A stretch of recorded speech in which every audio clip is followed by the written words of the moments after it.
Sacred Symbols, a PlayStation podcast, is brought to you by, well, you. If you want to learn how to support our show, go to patreon.com/laststandmedia.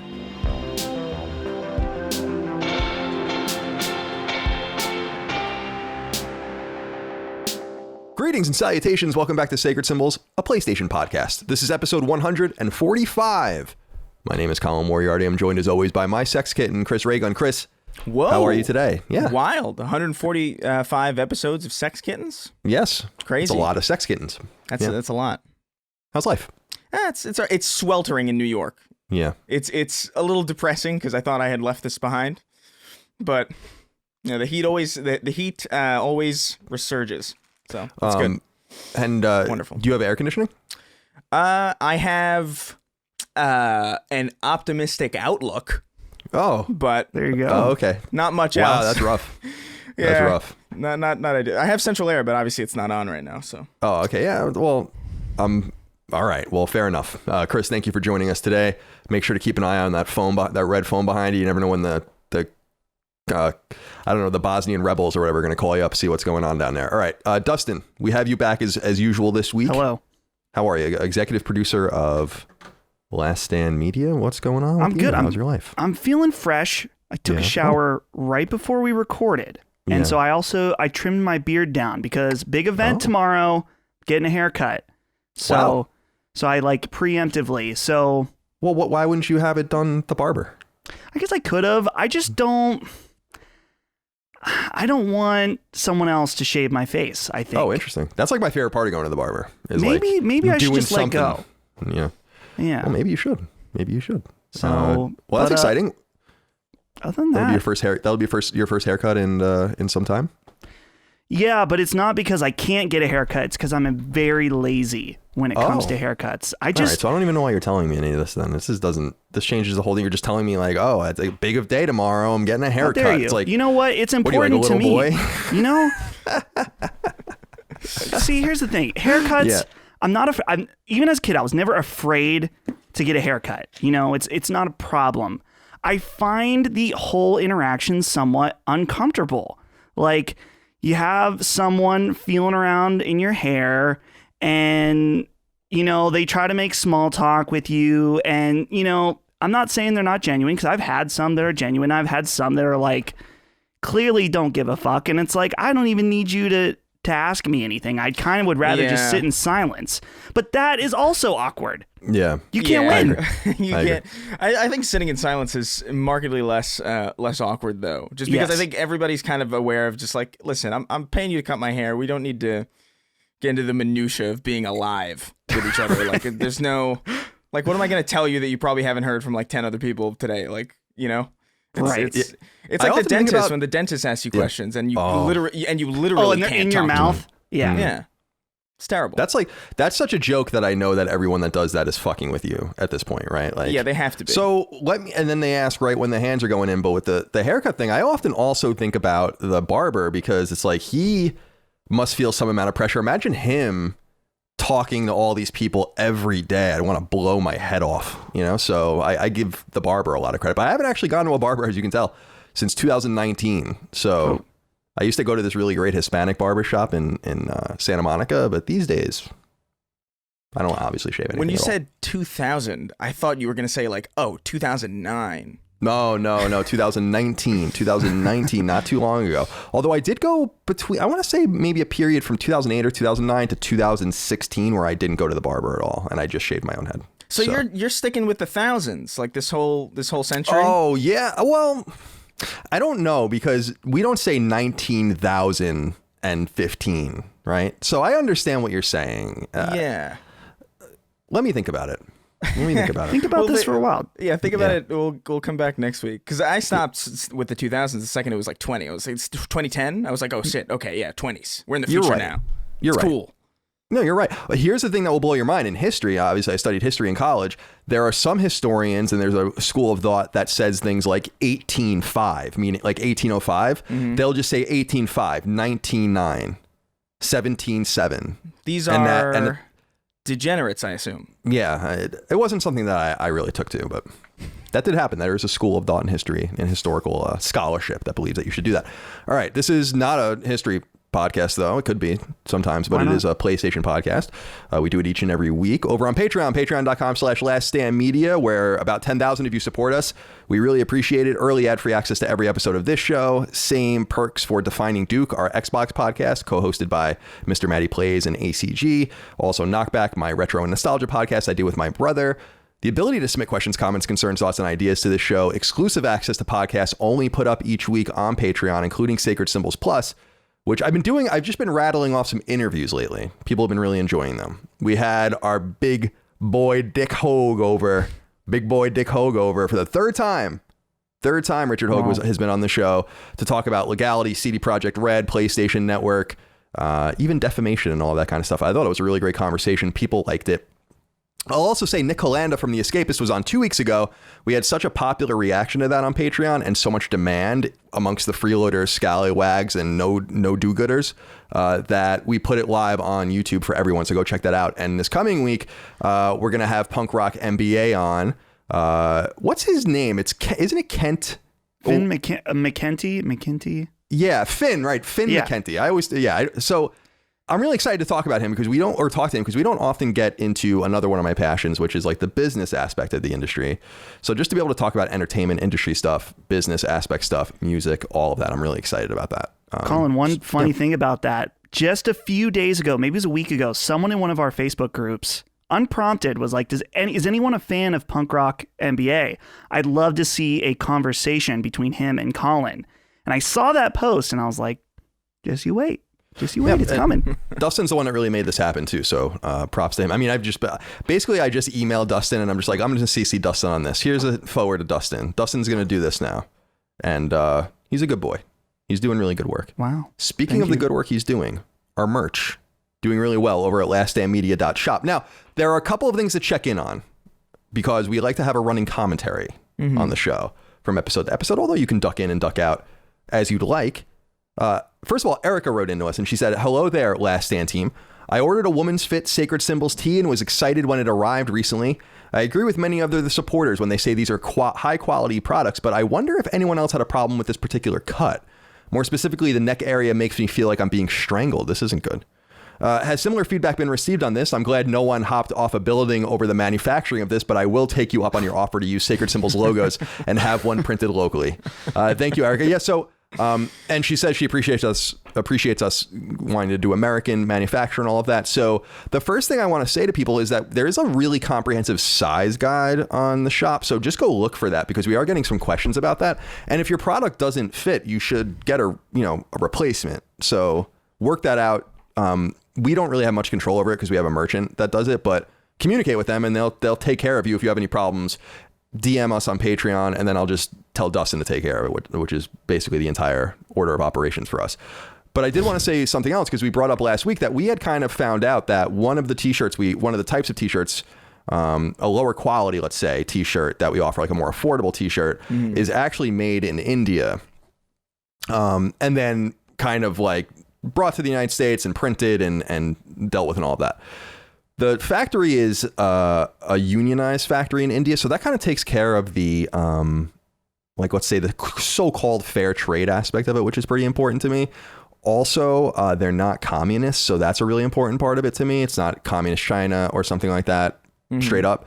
But we are still trying to work with our merch guys to get an American solution to this. And in the meantime, we're going to keep the old shirts up, and then hopefully we'll be able to ultimately replace those shirts. We don't want to put the Indian factory out of business, but if able to choose between the Indian factory and the American factory, I'm going to choose the American factory. So we're going to work on that. So I appreciate everyone's patience. Your feedback has been awesome on that. And we had just launched a new line, and I'm sorry, I'm really pontificating right now, but we did just launch a new line on the store, laststandmedia.shop, which is called Vita Means Death. And it's this random idea I had. Sony's not going to, we're going to find out in a minute. Sony's not going to celebrate Vita. They're not even going to acknowledge that it's going away. So I wanted to do something, and I didn't really know what to do, right? I've put some games on the Vita and all of that with our developer, Lilymo, but I came up with this idea of Vita Means Death. And what I wanted to do was to hire and commission different artists with just one goal: take a series, any character that I've written on this list, and then just interpret it with death, with the end. And I came up with this idea with Kat from Gravity Rush leaning against a gravestone playing Vita. That's the idea I had in my mind. So we hired our first artist, Lachlan Peeney, who's awesome, who's actually worked with us on our games. And he made 2 designs, which you can check out. One is for Monokuma and one is for Kat. And we're going to release more in the future. Now, there are some people concerned, like, well, we did commission this art and it is original art, but it is based on someone else's license. We're going to stick with the big publishers on this. We're not trying to hurt anyone with this. We're trying to celebrate. If Sony wants to tell us to stop or whatever, they can tell us. But otherwise, we're really trying to celebrate. And we wanted to do it with this kind of solemn series of art, which I hope to put into some sort of poster or sticker pack or whatever, so we can commemorate something that means a lot to us, because Sony's not going to do it. So we're so happy for you guys supporting us there too. So go check that out. Did you see the designs, Chris? Yeah, they're so good. Very macabre, you know? Yeah. And I'm excited too, because, you know, Lachlan kind of had a realistic interpretation, if you want to say that, of Monokuma and of Kat, more Monokuma than Kat. And I'm excited. Like, we're going to get Dagan to do 1 or 2. I already hired the next artist that's going to do a couple that's more known for his pixel work and stuff like that. So I want to see the different interpretations as people check off the characters that they want to do off this list. And so hopefully at the end, I kind of envision having between 8 and 10 maybe of these designs. And so yeah, go check it out if you guys want to celebrate. Vita means death. Those shirts all made in the United States. All right. Dustin, this one's for you. You said something somewhat controversial last week about Japanese gaming, specifically with retro games. And here, I'll just let Ali Almutawa,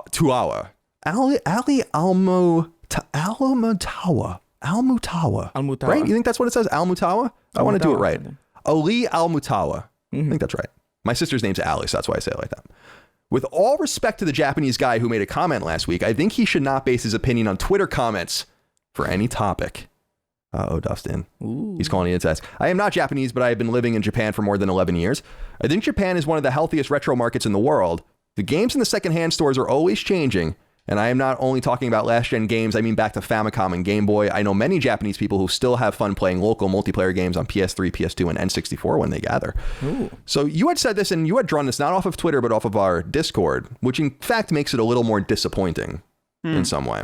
But do you have anything to say? A few people wrote in about this, your contention. Well, first of all, I just wanted to bring a different perspective, to the argument. And again, so what's interesting about that, I was thinking about it more after the show, and I'm like, that really kind of doesn't make sense. But I wish I could find it now. It was too many days ago in my notifications. Someone tweeted at me directly and was like, I know a lot of people are saying that guy was wrong, but there is some truth to what he's saying, even though he's probably over-exaggerated in some sense. So I don't really know what to make of it at this point, because I've heard confirmation, and then a lot of people who don't live in Japan tell me that it's false. So yeah, I feel like there's some version of the truth in there, even if it is exaggerated. Yeah, okay. There's only one way to solve this. Dustin, you have to move to Japan. Dude. All right. I mean, I've been looking for an excuse anyway, so I'll just go, hang out in the bathhouse and get a Sora body pillow and hang out. Go to a love hotel. Yeah, that's cool. Why not? Good for you, my man. Sora. God. I'm replaying Ghost of Tsushima, by the way. And Sora is one of the names you could pick for your horses. And I forgot about that. And I remember being specifically disgusted by it. Dude, I picked Sora. Of course I picked Sora for my horse. Yes, now I need to find a Sora body pillow. Someone can help me. I'm sure you can find one if you look. DM me on Twitter. Let me know. Let me know about the Sora body pillow. Oh, the other thing I wanted to say just real quick. I'm not going to make an example of the person with their name, but don't be mean to me on the internet. Okay? Don't be mean to me on the internet. If you have something to say to me, you can say it, right? That's fine. But don't harp on it over and over again, then message on Patreon, then go on YouTube and leave comments, because what ends up happening is that I block you on Twitter, I refund your money on Patreon and block you there, and then you're gone, and then I just delete all your comments on YouTube. So I just wanted to let you know that as well. If you have something to say, divisive, nice, whatever, anything in between, say your piece, but then move on with your life. You got to move on at some point, right? Yeah. So I just wanted to throw that out there. I don't care if you're a freeloader, scallywag, lobsterback, or if you're a paying customer. if you're mean to anyone in my orbit, I don't want your business. And you got to go. Gotta go. Moving on, I have one for you, Chris. Oh. Cody Richter wrote in, perhaps named after, of course, Richter Belmont from Castlevania. He says, "Hey, CDC, I've noticed over the past few weeks that Chris has a Watch Dogs poster on the wall in his room. I was curious if he was a big fan of the franchise or just liked the poster." And then he says he's currently playing Watch Dogs Legion on PS5. I was curious about this as well. Now, I can't see your room right now because when we have 3 of us on here, you get little... Yeah. On Riverside, we get little boxes, but it's still there, I assume. Yeah. I haven't moved it. Yeah. So I have I don't like empty walls. Makes me feel like I'm living in like a prison. It's something about like, because I've lived in apartments where like, you know, we had very little money, very little decor. And it was just like you wake up in the same 4 walls and it's just barren. You feel like you're going to die soon. Sure. So I need something. On the wall, like as often as like every other wall in this room that you guys can't see is covered, and I just didn't have anything that I wanted to put there. And then I think I was at GameStop in like 2013, and some guy was like, "Hey, you want this?" And I was like, "Yeah, I need to fill up some space." Cool. So it's just it doesn't look too bad. I'm probably gonna move it though. I'm probably gonna get something else. I need better art in here. Maybe a big picture of me. That would be awesome. Maybe like Steve-O's back tattoo. You ever see Hot Fuzz? Yes, the movie. The photo of the guy smiling, and it's just. Yes. Yeah, I'll do that. It's funny you bring that up because it didn't win, but that was one of the finalists for our knockback election for a topic this month, which I thought was pretty interesting. It had never come up before. So good on our show. All right. Well, yeah, I wanted to check in on that. We just didn't know if you had a passion for what was his name? Aiden Pierce. Aiden Pierce, I believe, was the name. I totally forgot. I don't know. That just came to mind because I was originally going to be like the Watch Dogs guy, and then sadly, I knew it. I knew the answer. Maybe you have a passion for Aiden Pierce. Maybe I do. I played the original Watch Dogs for probably a couple of hours, and I never went back. And that was one of the games we were talking about, how I feel like a traitor, or not a traitor, a poser for like Watch Dogs Legion and all that. I'm like, well, I've not played Watch Dogs 1, sir. So give me some time, please. All right. A few more things to say before we move on to what we're playing. First of all, 35th birthday, Atlas just celebrated. The beloved publisher / developer, Japanese developer, best known for Persona, but a bunch of other stuff as well, including my beloved Catherine. So happy 35th birthday to them. Also, the Resident Evil showcase, or a Resident Evil showcase that I think will show Resident Evil Village more acutely, is on April 15th. So by the time this hits free feeds, it'll be right around the corner, but our patrons can write that into their calendar. Also, the Reverse beta began and then was immediately pulled down. Did you guys see that? So something is catastrophically broken with that. So stand by. I did see that. I only saw like a couple tweets about it, though. I was actually I was actually curious about it, and then like I saw that it wasn't up. I'm looking at this now because I wanted to just make sure as we're talking about this, but over the last day or so as well, and I wanted to get your guys' opinions on this. We'll begin with you, Chris, is there are heavy rumors that Kojima might be going to Microsoft with his next game.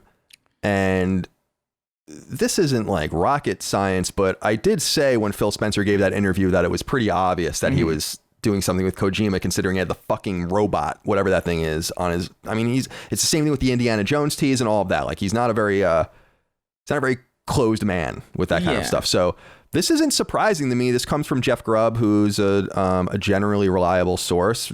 Someone described him in the industry as chatty, which I think is perfect. This guy just says like just poops out anything that he hears, which is great because a lot of people don't do that.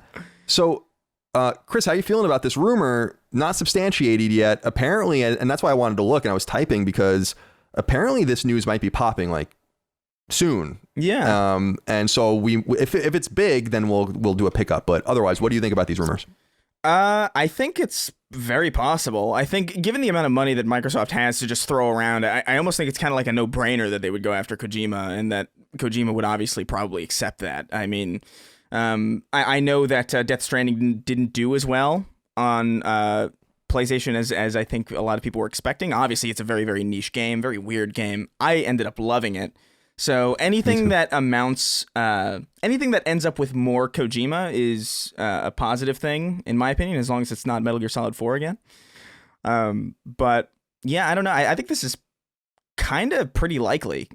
just based on Microsoft's spending sprees lately and just the amount of capital that they have, I think getting Kojima in their corner would be very, very good optically for them. And I think it would be pretty good for them too at Kojima Productions. I think it would be really complicated though, because I know they have a really deep. Aren't they working in tandem with PlayStation Studios also, like with the TV stuff, or am I just like making that up? No, I don't know if that's, like that might be. Well, I know that Kojima said that they wanted to start doing other stuff, which is why the theory was that they weren't even going to do a game. Right. And then the only hang up that I can figure out is that apparently they have a pretty heavy working knowledge of Decima, which they will not be able to use obviously for Xbox. So that's one hold up for them. But I actually think this is just another of a series of body blows that Microsoft is just laying on Sony right now. I'm wondering what you think, Dustin, about this Kojima possibility. So, to my understanding, the rumor was just saying that they're in talks right now. Right. Which to me makes perfect sense, that Kojima would talk to as many people that are willing to talk to him to get the best offer possible. And maybe his intention is even to just go back to Sony and be like, hey, Xbox is offering me and Microsoft is offering me this much. Beat it. Or I'm going there. You know what I mean? Like he needs to make sure that he's getting the most amount of funding as he can for his project. So it would make sense that he at least shops around while he's independent. Yeah. The thing with that though is that I don't see any situation where Sony is able to meet an offer or beat an offer from, you know what I mean? Like, because like Phil Spencer, it would be very wise to chase Kojima. That would be that's like an obvious thing. Like if that option is available to you, you take that option. That's why Sony jumped on it so quickly. And, you know, I don't know, man. I'm really curious to see how this develops. I will say the one final thought, and I'm curious what you think about this, Colin, is that I don't know the back end relationship or business dealings between Sony and Kojima Productions, but Sony was a big help to him to set up that studio and really went out of their way to equip him with Decima or any other engine. They really kind of let him have his choice. Now, again, I don't know the business dealings, but part of me is like, maybe you should, what's the phrase that you use, Colin? You should dance with who brought you? You know what dance I mean? with the one who brought you. Yeah, I'm a huge believer in that. It's actually a term I used to use it kind of funny all the time. Right. Where the people that helped us when we were really small, I wanted to stay with them because they did stuff for us when we were nothing. Now, Kojima, the same thing could be said about him. I think everyone was after him at that point. I don't know if it's going to be about money for him because I think he could have gotten even probably more money at the time he signed Death Stranding in 2016. And I feel like Activision or someone else would have given him the money he wants. I feel like the relationship there is maybe germane to his decision making. And that's why I feel like Sony needs to do everything it can to make sure this doesn't happen. I'm not a huge Kojima fan. I love Metal Gear. I love Metal Gear Solid, Metal Gear Solid 2. That's about where I stop with my love affair, although I really like Death Stranding a lot as well. I actually would consider it a great game.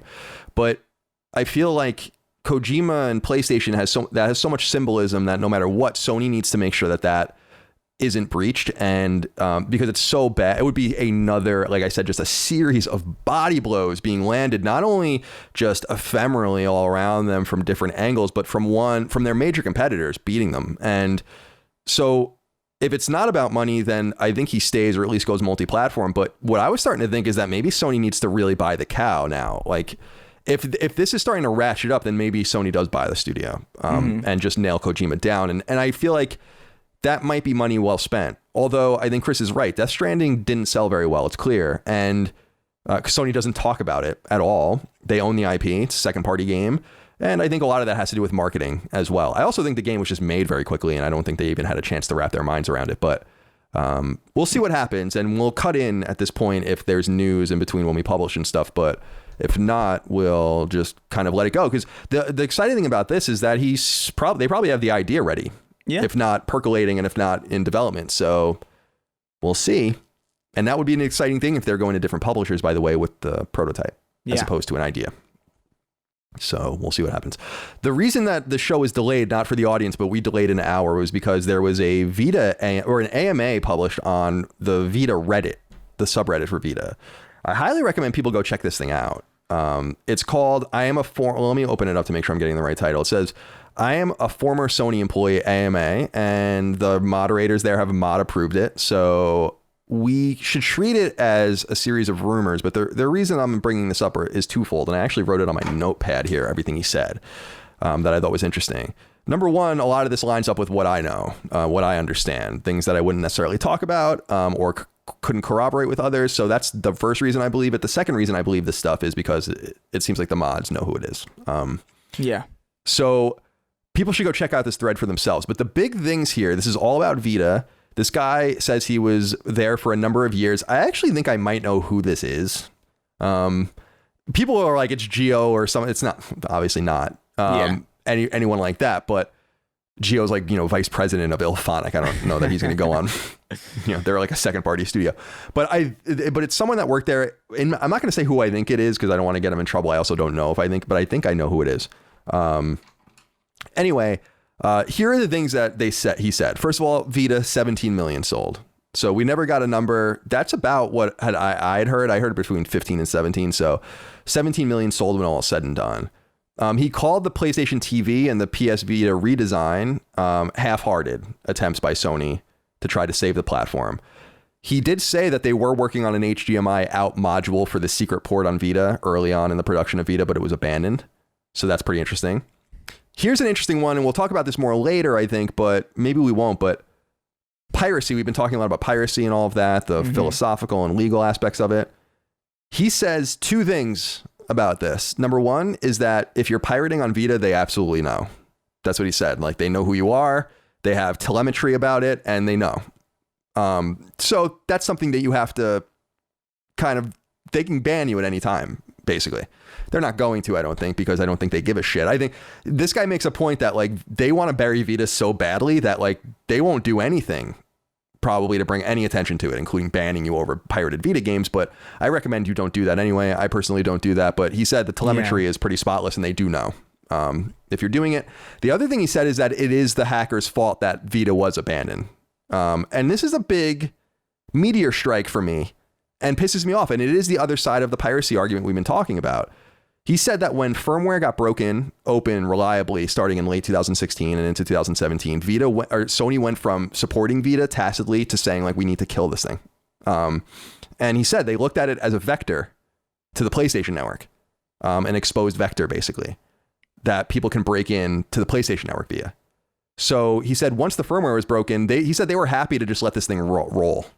Third-party support, indie support, not really much upkeep. And he said once that happened, it went into like kill mode for them. He said the last first-party game that was pitched internally is the last game that I heard as well, which was Infamous.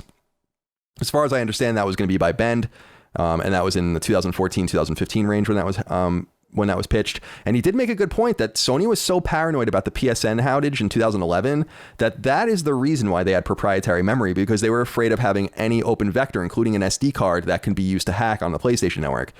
So that's kind of interesting. It gives a little bit of a more Sony-centric interpretation of what happened there. Chris, I'm wondering if any of this stuff is revelatory to you. I know you're not a huge Vita fan, but that page is making the rounds today because it's like more information we've gotten on how Vita works than we've gotten combined in many years. Yeah, I mean, I have no reason to doubt it. It sounds pretty spot on. It's all interesting information. I do think that 2011 outage really. I'm sure that's a sore spot for them still, probably. I think it led to a pretty lingering and long-standing paranoia. I don't know, though, the idea that, like, the firmware got broken into once and then it was just kill mode. I really think this thing was probably on death row even before that. Because even you said, like, they supported it tacitly before then. So they didn't really give a shit about it, even before that whole open vector thing came in. So I think maybe the part that an open vector played in the death of the Vita is probably like a little bit overstated, but it is interesting information. Yeah, and we're about 10 years removed almost to the date of the outage, by the way, which is crazy. It makes me feel so old when I think about that, because I was literally in the industry writing about it, doing podcasts about it 10 years ago. But yeah, it's interesting. It's almost like a specter above Sony that they were paranoid about this. I don't know that I fully believe it, because you have to understand, I mean, you guys understand, but the audience, the end of 2011 is when Vita came out in Japan. So these things were locked in. I actually think, and he talks a little bit about this, is that the PSP experience was also really scary for them. And he brought up a thing that people are treating like news, which it definitely isn't, which is that PSP was supposed to get trophies. We've known that for 12 years, I think, at this point. Sony has talked about that themselves. But that was another reason why they didn't put trophies on PSP, because it was broken. So when they finally got everything working on Vita, they wanted it as closed as possible. And I've heard other people, I don't think he says it in here, but I've heard other people say that it's pretty remarkable that it took so long to get Vita broken at all. So thanks, hackers. You fucked it all up for everyone. Appreciate that. But go check that out if you want. It's called I Am a Former Sony Employee, AMA, on the subreddit for Vita. I enjoyed it. Thank you, boys, for letting me read that and making the show late as a result. No worries. Summer is right around the corner, and we're just getting through our recent troubles. So it's safe to assume skincare is about to become a little more important than it has been as of late. After all, we'll actually be around people again. Sometimes I look in the mirror after getting out of the shower now, and I just stare at myself in complete befuddlement before smearing on some Lubriderm and calling it a day. But there's more I could be doing, and there's more you could be doing too. That's where Curology comes in. Curology is a company that makes skincare effortless, which is great since I can barely be bothered otherwise, and you're probably the same. Here's what they do. First, go to Curology.com/sacred. That's CUROLOGY.com/SACRED. And sign up for the service by telling Curology's licensed providers exactly what you're looking for. Maybe you're looking for a basic cleanser and lotion, or you need something more specific. Regardless, Curology takes your feedback and produces a custom formula tailor-made for you. They can even help you with acne, dark spots, and more. Just answer their questionnaire candidly. Signing up is a total breeze, and I quickly received my first package with my cleanser and lotion. It really is a convenient service. And hey, I noticed a difference using it too. But the coolest part of the experience is how they check in on you, ask you how you're doing, what you're experiencing with their products, and more. And if there are tweaks to be made, they'll make them. They're a responsive company that isn't just shoveling products out the door. Quite the opposite. They make an effort every step of the way to make you feel like a valued customer, and I appreciate that. So head to Curology.com/sacred to order a 30-day custom-made free trial just for you. You just pay shipping and handling. There's no obligation to join, but chances are after trying it, you'll want to. So go to Curology.com/sacred now to get going and tend to your skin the way you tend to those nerdy video games you play, with great care. Finally, I have one for you, Dustin, before we get into what we're playing. Salutations, you beautiful boys, says Genesis Point. I'm just a serf, but having Dustin on Sacred Symbols was the move. He provides good counterpoints and insight to Colin and Chris. My issue is I don't know much about Dustin. If you can indulge me, I'd like to ask him a couple of questions. Okay. Hammer or sword? Sword. What's your answer to that, Chris? I would say sword too, I think. I'm not really a brutish type. I don't like heavy weapons. They're too slow. No, I don't like slow attacks. No. Can't do it. Stealth or balls out, Dustin? Ooh. It really depends on the game. Yeah. Like, if it's a stealth game, obviously. But if you get the option, usually I'm more of balls out. Yeah, me too. Chris is obviously that way as well. Although Chris likes his stealth games, so it's a little bit. I would say stealth. No, I'm thinking more Doom, or something like that. Oh well, yeah, but there's no option, Right, that's true. just like you can't even imagine you could sneak past everything in Doom. What a waste of an experience. Pleasant or dick dialogue options or choices? What? Right. So I'm guessing he's saying like Paragon or Renegade, like Mass Effect. I have a hard time being a dick in a game just because I feel bad. Because, I mean, me too. Some people really RP their characters, and I think that is cool. That is not how I see it. So if I'm an asshole to someone in a game, there is a part of me that feels bad about it. So I'm going to say pleasant. Are you the same way, Chris? I also have that nagging feeling of not wanting to be bad. Yeah, I can't if I can, if I'm playing Skyrim or something and I'm just killing everybody willy-nilly, that's a different thing to playing like Mass Effect and having like dialogue trees where I have to make a specific choice. And I usually can't do it. I can't be like an asshole in a video game. I don't know what it is. I can do it in real life perfectly fine, but these digital people, man. Yeah, we want to be the best version of ourselves, perhaps. Yeah. Dustin, do you enjoy underwater levels? No, mostly no. I mean, let's be honest. Most of them are not great. Underwater controls are usually not good. So Mega Man does it really well, I think, but I think that's a unique game where it feels totally different underwater. Well, Mario is similar. It's really a 2D space thing. I don't mind them in 2D spaces, personally. I have trauma to this day thinking about the underwater levels in Sonic 2. Like you have to, there's like the bubbles, you have to get those, and when you start to run out of health, the music gets faster until Sonic fucking drowns on screen. And good. I can see it in my mind's eye and hear it to this day. So that's probably why. That's dark. Do you care about underwater levels? I mean, this is such a divisive thing, Chris. The underwater level. I mean, this is a dialogue that's been going on for many decades now.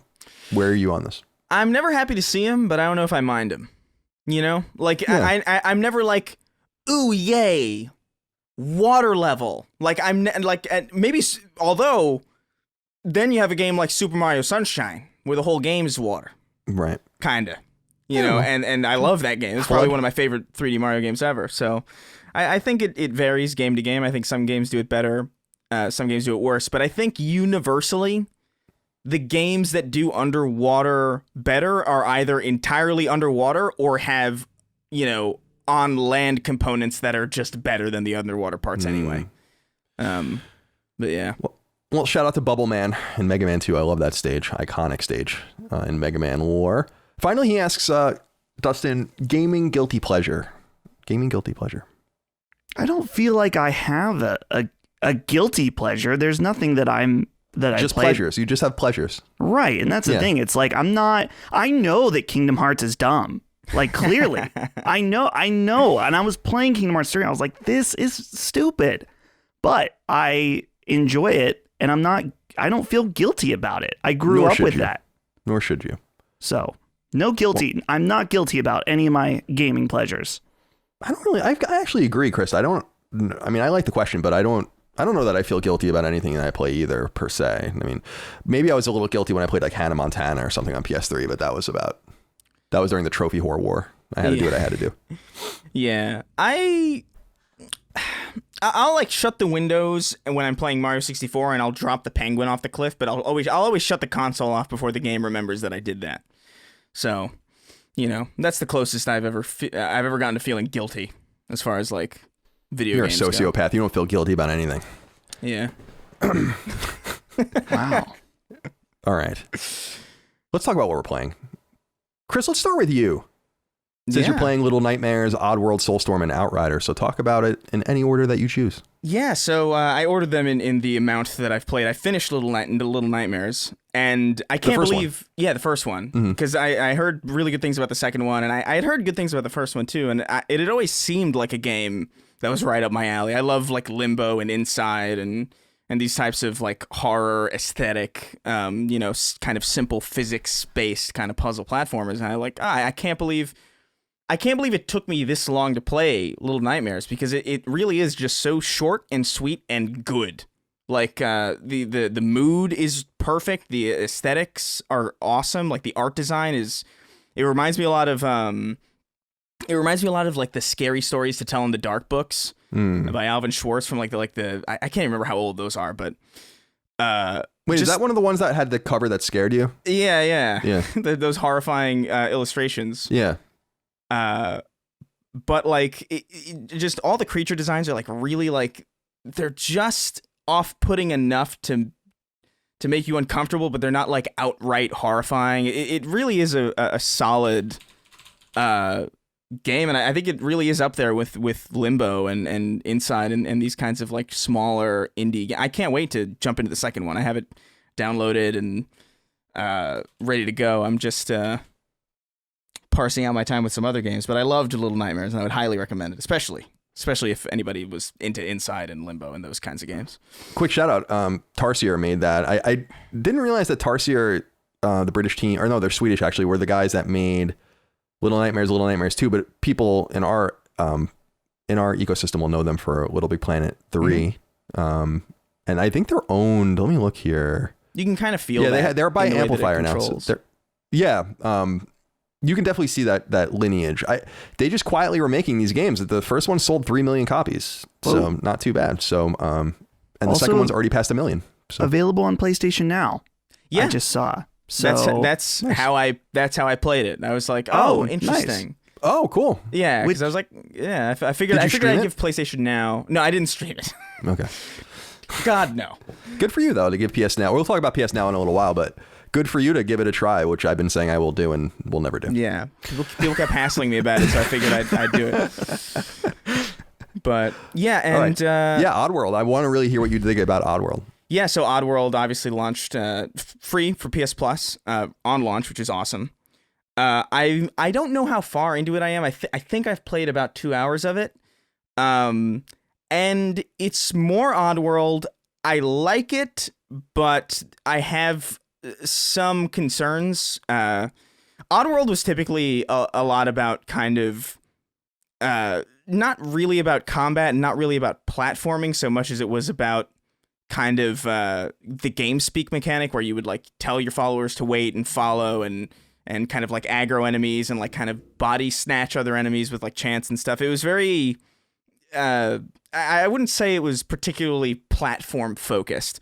And this one seems like the very first level is very action oriented. It's not like a Call of Duty action type shit where it's like nonsense, but it was a distinct enough difference that I was like, oh no, I really hope this doesn't turn into like a platformer, because that's just not what Oddworld is.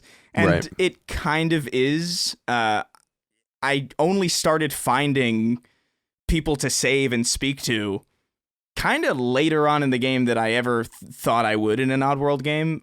I don't want to say it's bad. It definitely feels different, but I'm enjoying my time with it. I think I need more time to like go through the entire experience and like kind of like flesh it out a little bit more, but I'm enjoying it, but I am a little concerned. Let me jump in here real quick, because just to kind of keep it everything focused. Parallel. Dustin, it says you're playing Oddworld too. So it says you played it just a little bit, but do you have similar concerns that Chris does, or how are you feeling about it? I don't have a lot of experience with the Oddworld franchise like Chris does. I played a little bit of the original one many years ago, some of New and Tasty. And so I started this one because I wanted to check it out. And first of all, I was really struck by, I think this is genuinely a very beautiful game. Yeah. Like, I was really shocked I was like, whoa, these graphics. I mean, it's like a hair away from being an Uncanny Valley where I'm like, these creatures look a little too real. It's not quite there, but yeah. So what I will say, and I think I said this pre-release, is that it's just so, Oddworld is so interesting to me about how it's so dark. And this game is the same way. I played all of the first level and I'm into the second levels. Like I said, just a tiny bit. But the cutscene between level 1 and 2, I was like, holy shit. Like this is hitting some very dark territory. Like, just like, wow. But as far as the gameplay, it's funny. I'm glad you mentioned that, because I thought, wow, this feels a lot more platformer-esque than the other Oddworld games. But overall, I think it's very interesting. Though I will say, part of that second cutscene, I was like, this is much more of a sequel, a direct sequel, than I originally thought. So I'm kind of wondering if I should at least get more familiar by either watching some recaps or something, because there was definitely stuff going on. I was like, whoa, I have no clue what's happening. Yeah, no, it's straight up a full sequel to I think the original Oddworld, Abe's Odyssey or Exodus. I think one of those. Right. I think those two games are kind of the same game, but with like different, like it's a very complicated history that Oddworld has, because they went into the, on Xbox with Munch's Odyssey, and that wasn't technically canon apparently. Like, it's very bizarre. And there's also like 2 different developers, right? Like just taste water or whatever the hell they're called. Just Add Water, yeah. Just Add Water, and then Oddworld Inhabitants. What the fuck am I talking about? It's like something my dad would say. And then and then obviously Oddworld Inhabitants. So like one's a remake, like New and Tasty's a remake of Abe's Odyssey or something. I don't play them, so I don't know. I read about it, but I don't know. It's a very confusing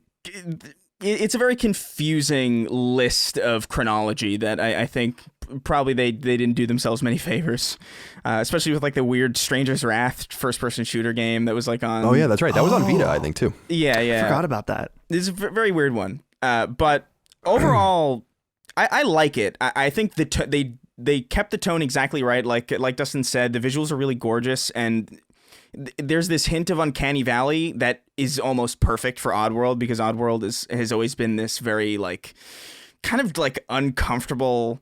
Like I remember the first scene that I saw from Oddworld where like it's a very dark scene, and this like blind alien turns around and his eyes are stitched shut, and that like cutscene is burned into my brain from when I was a kid, and I think it keeps with that darkness, and I'm glad that they have the tone, and the humor is still kind of there, and like the silly voices and like the ridiculous delivery of some of the lines, and I'm liking it. I just hope that it gets to a point that's a little bit more familiar to me, because I don't want it to be an action platformer. I just don't want Oddworld to be that. I'm sorry, I was just going to say the free one, you guys are playing on PS5, right? Right. And that's the free one, right? Because you have to buy it still on PS4 too, so I think that's notable. I'm sorry to interrupt though, Dustin. Oh no, you're fine. Chris, I'm glad you mentioned the silly voices, because part of that scene between level 1 and 2, it's so early on. Someone is hurt very badly, and Abe is like, I can't help you, like this really funny voice as this guy's dying. It's like this very dark scene. It's very sad, and their voices are still, it makes sense. It's like this weird it's odd duality. Yeah, it's odd. It's I've always loved that about it. It's just the juxtaposition between the tone and like the characters that are in it is just so like, because Abe sounds ridiculous. Yeah. He's just like, I don't know what to do. Help me, follow me. And it's like, this is like this is like the savior of this race. And it's very funny. And he's Joe Dirt. Yeah, it's good. Yeah. He's the Joe Dirt of video games. I like it. There's no reason to not check it out. It's free on PS5 if you manage to snag a console. I love Oddworld. So I would love for as many people to check this out, because again, I'm concerned about it, but I don't think this is bad by any means. And I've been playing a little bit of Outriders. I don't get it. I've seen a lot of this game's been exploding. Like it's been talked about all over Twitter. Like I can't go a day without reading some crazy thing about it or like seeing people play. And I'm like, all right, you know what? I'm gonna give this a shot. I like looter shooters. I think I play Destiny and Borderlands and stuff like that. Shalooters. And I jumped into it, and the story is so irritating that I don't know if it's just me. It reminds me, I said this on Twitter, and people somehow agreed with me, but I said, why does Outriders remind me of Fracture? Because it really does. Jet Brody.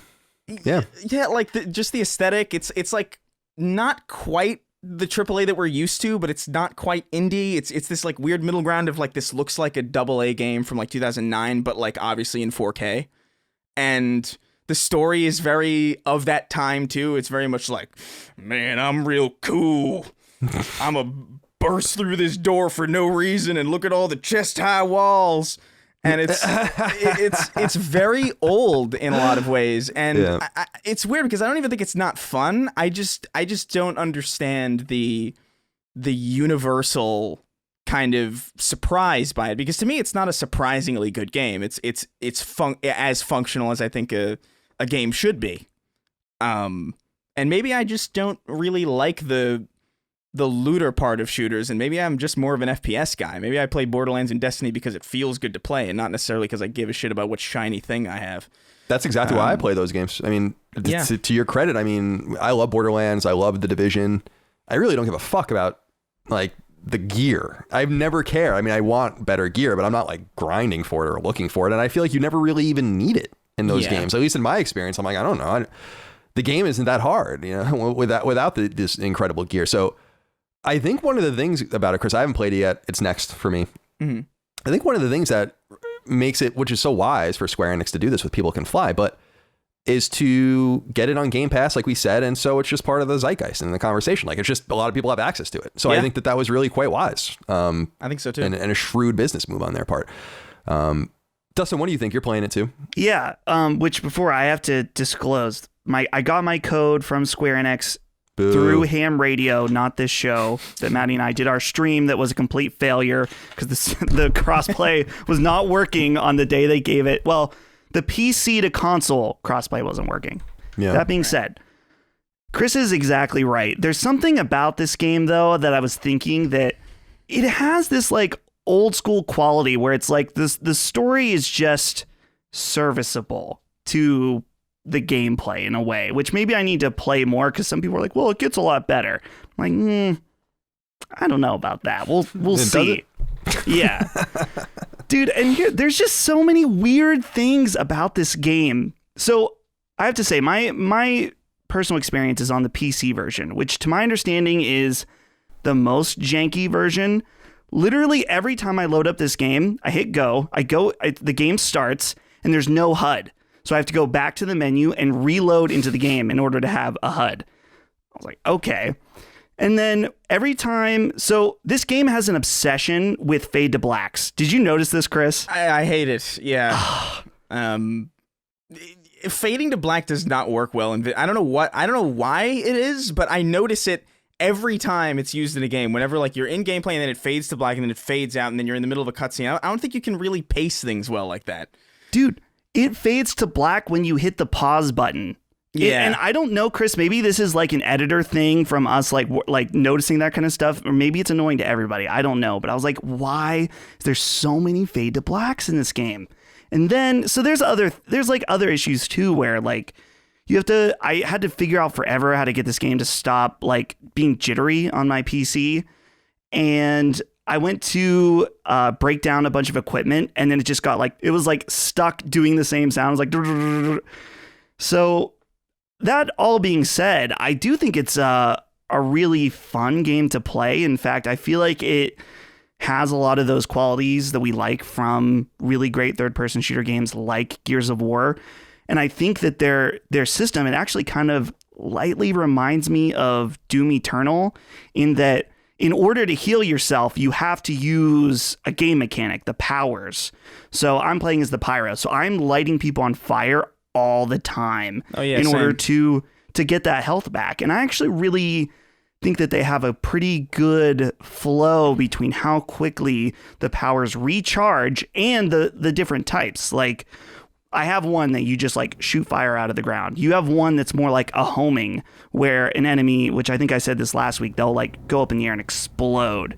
So it's really, and there's other power. You can like change them in and out based on how you want to play. So there's a lot of nice gameplay loop, I guess is the way to put it. But I think that though my main thing is that I haven't been playing with other people, and that seems to be where people are having the most fun is if you get a co-op squad, which is usually the case for games like this, like something like Borderlands or The Division.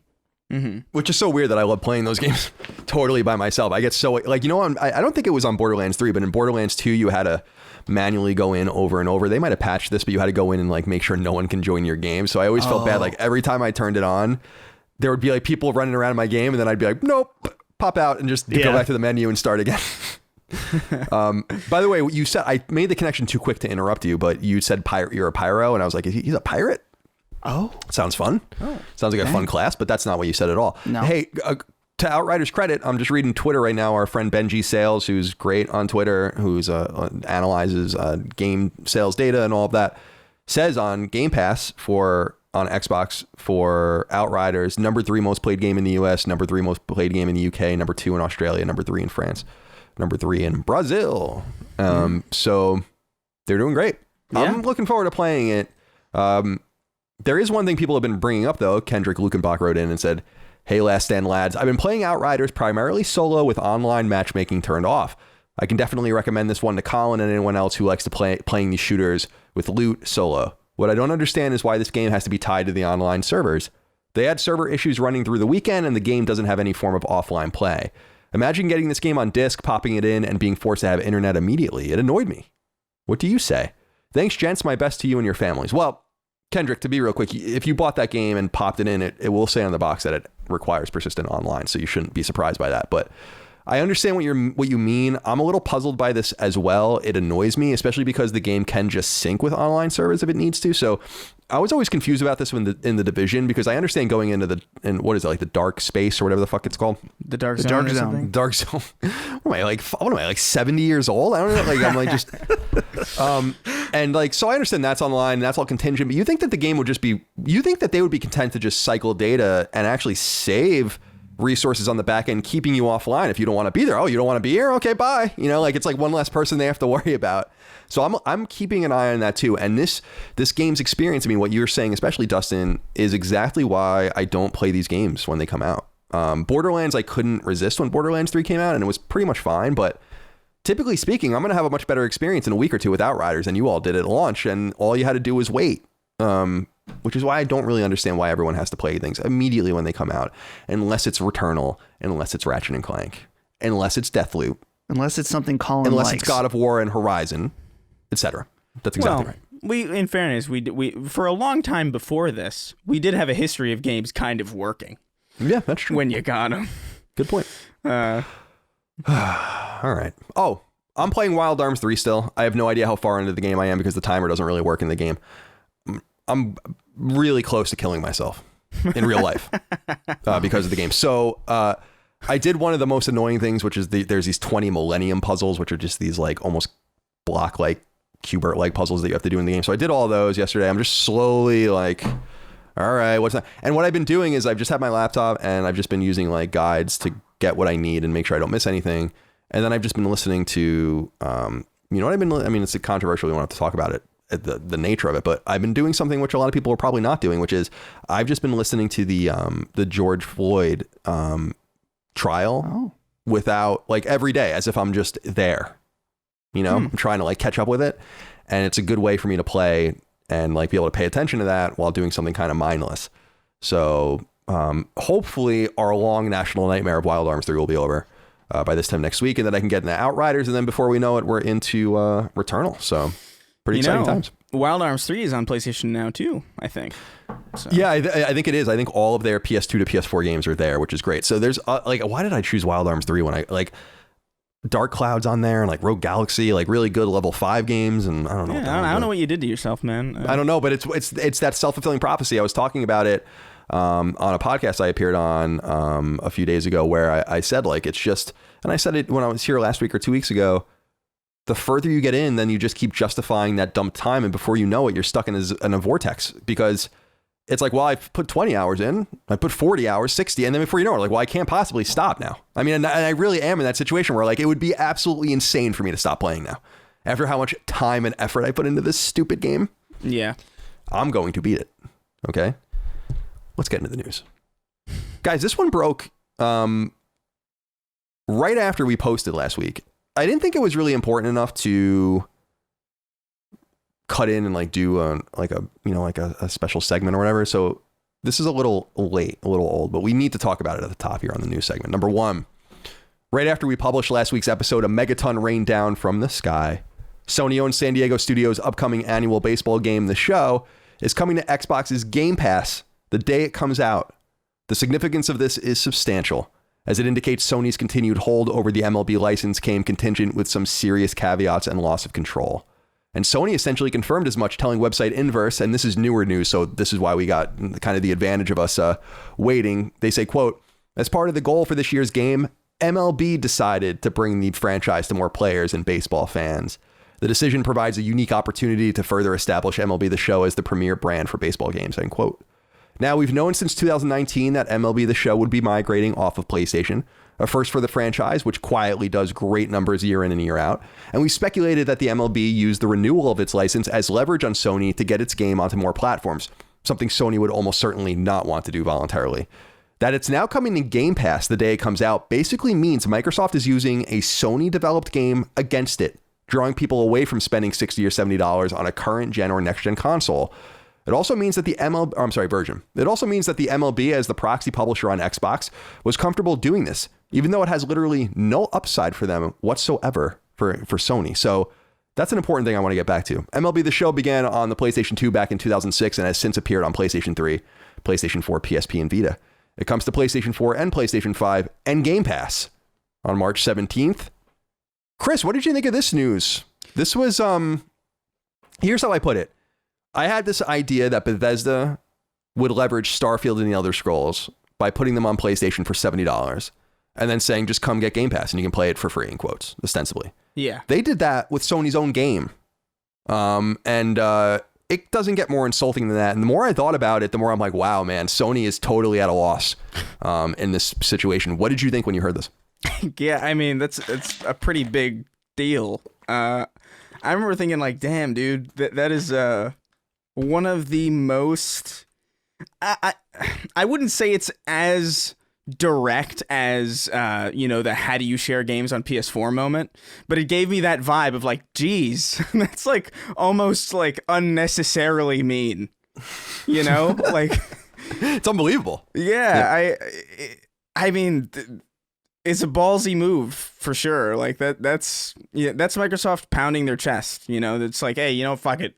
Put it on our platform for free. I would not have expected this in a million years, to be frank. This is a wild Me neither.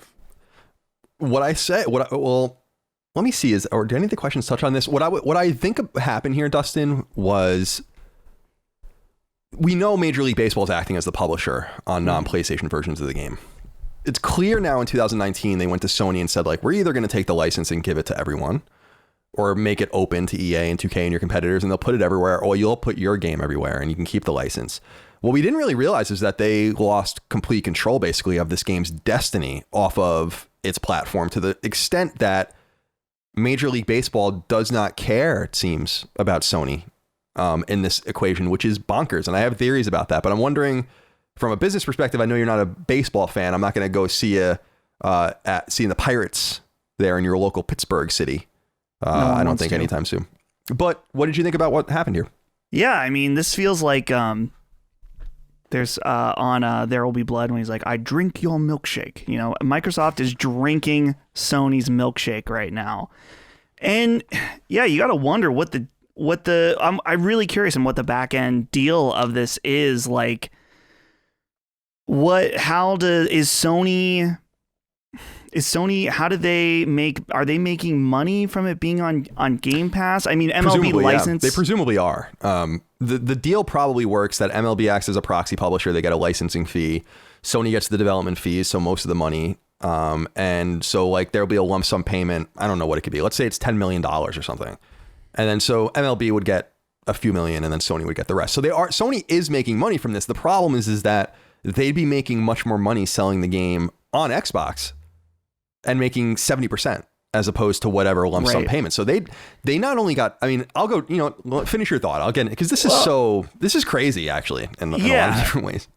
Yeah.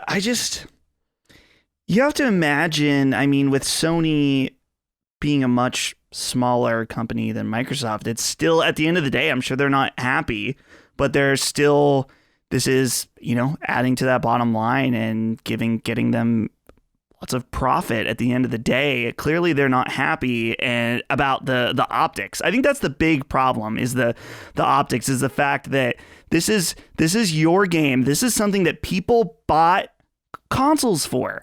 And I know this firsthand of people that I know that had a 360. They're more casual. Like, I have a friend that was much more casual. He's the type that buys sports games and he'll pick up the occasional Call of Duty. He had a 360.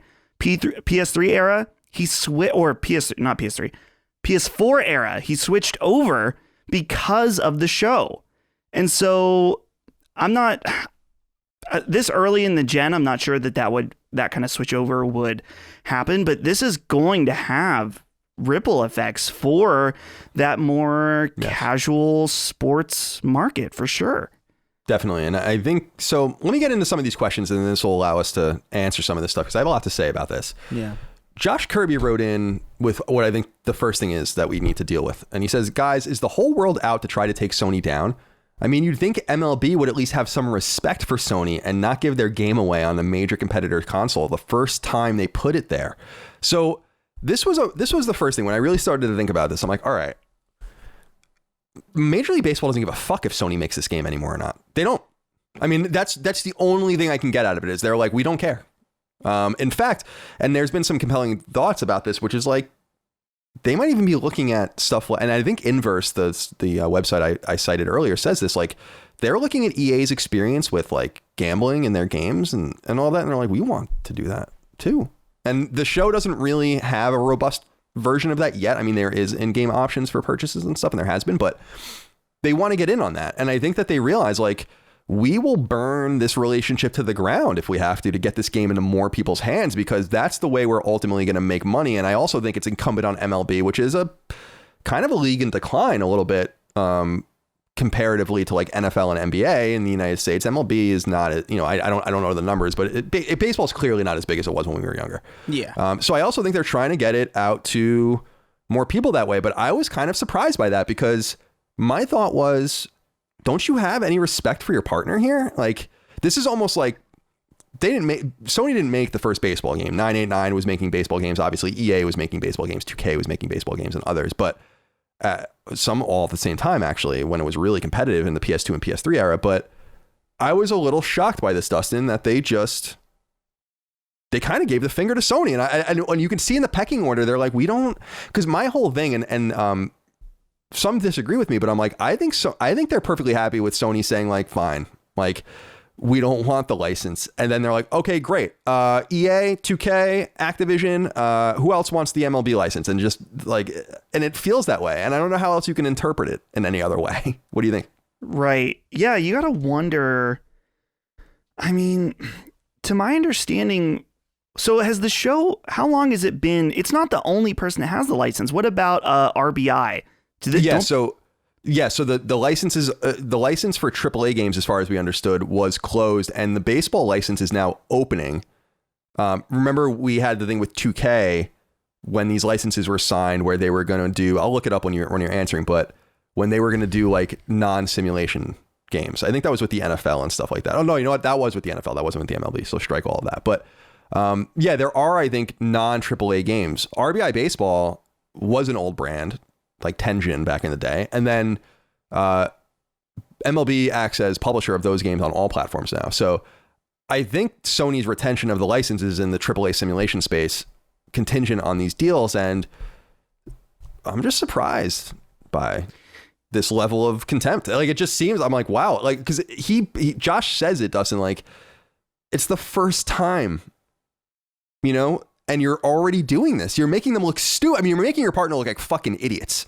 And I don't know how else how you can see it any other way. Right. Well, and you got to wonder, I think you brought up a good point where it's surprising that, I don't know, maybe Sony next year is like, yeah, we're fuck off. Which maybe they already have a contract to do so many games. So maybe they do. They renewed the license in 2019. I don't know if we know the exact terms of it. Go ahead. Right. Yeah. But it's just like, to me, as an outsider of sports games completely, I knew that the MLB The Show was like a cut above the rest when it came to sports games, that this is like legitimately a very good game every year. Madden, while it has its good years, I know that there are certain years where people are like, yeah, this is a bit more of a copy and paste than other years.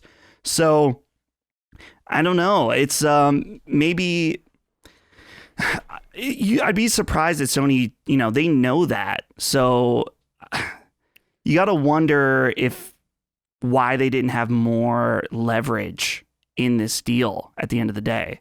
Yeah. That's what I'm surprised about too, Chris, which is like, could you imagine what Microsoft's lawyers realized? That nowhere in the language was precluding them from putting the game on Game Pass. I mean, that was probably a revelation. Yeah. I mean, I imagine that was a revelation that someone had where they're like, oh, we can put the show on Game Pass. It doesn't even matter what it costs us. We should absolutely do that. I can make these guys look like bozos So I feel, Chris, like that's also an important part. Like Sony went into this kind of blind, or gave MLB so much power that they were able to be made to look dumb. They look like they have no power. I mean, I don't know much about baseball. I know about Brett Favre and Serena Williams and all the major players. Right, of course. But I think ultimately what this comes down to is it's like, dude, it might be Sony's game, but this is MLB The Show. Like, and I don't know if they really had much leverage even to begin with. I think they might have happened across a good offer earlier on, and that's probably the only reason why this deal has lasted so long. But I think ultimately MLB has all the leverage. It's like, yeah, like they've made the games, but I don't see why they would care. Like, they're not they don't really care that much. They're all about like the actual league and shit. Like, video games are like, it's a cool source of revenue, but ultimately, like, all they care about is making money. And if they can get their stuff on more platforms, then that's what they're going to do. Even if it, makes a relationship with one of those platforms toxic, big deal. We got how many other platforms now? We had Stadia for a quick hot second there, but yeah, I mean, I think you're right. I mean, I think they don't care. Yeah, I don't. And it almost seemed, it is wild. And I feel like Sony also, in hindsight, looks a little desperate even keeping hold of the license, knowing that they're going to have to publish on other platforms. I mean, this is kind of the open secret in the industry, is that this is what's going to end up happening. Microsoft is just much more amenable to it. But I think this is a sign, above all else, that Sony needs to change pretty quick, because Microsoft's coming for them.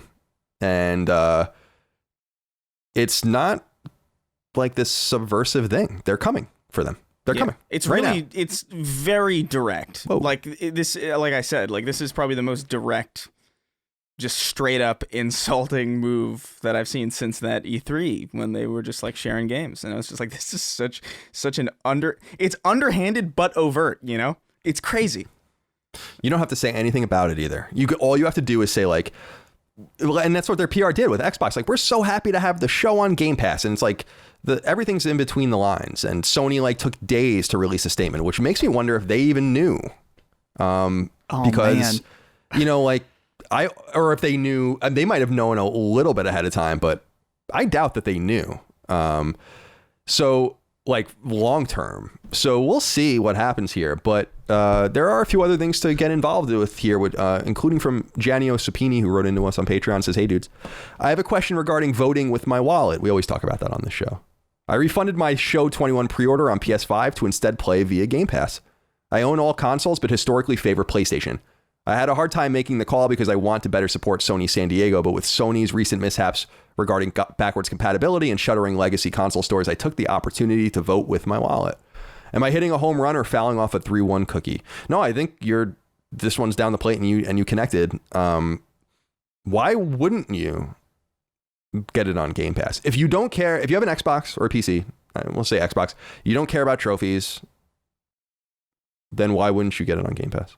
Yeah. Like that's the problem for Sony, is like there's no, because it's what Chris has said, and actually you both said it pretty well, which is like the more casual fans are the ones that buy these games. They buy them every year, and now there's a hardcore contingent, the Ryan McCaffreys of the world and stuff, that will buy them, and they're huge baseball fans and they're hardcore gamers. But when you're just making the value proposition linger less and less with your game, and your competitor can take advantage of that, it's a big problem. So I don't think there's any problem getting the game where it's available. You don't own it. This is the thing, guys, is that like Sony doesn't need you to protect them. I buy things to support studios all the time, typically small studios or smaller publishers. Same. And that's great. If you want to do that for Sony, that's great.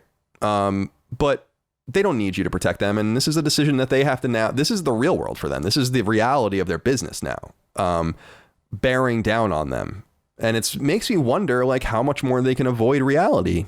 I'm really wary of Game Pass for a lot of different reasons. I think it's really cool. I think it's a great value. It's like a historic value, but I'm wary about its effects on game development long term. And I'm wary about its effects on publisher control over those games as well. And obviously Microsoft doesn't make any money on it. So I'm also wary of the ability to turn a profit, which even the likes of Netflix has a hard time doing. But I don't know, man.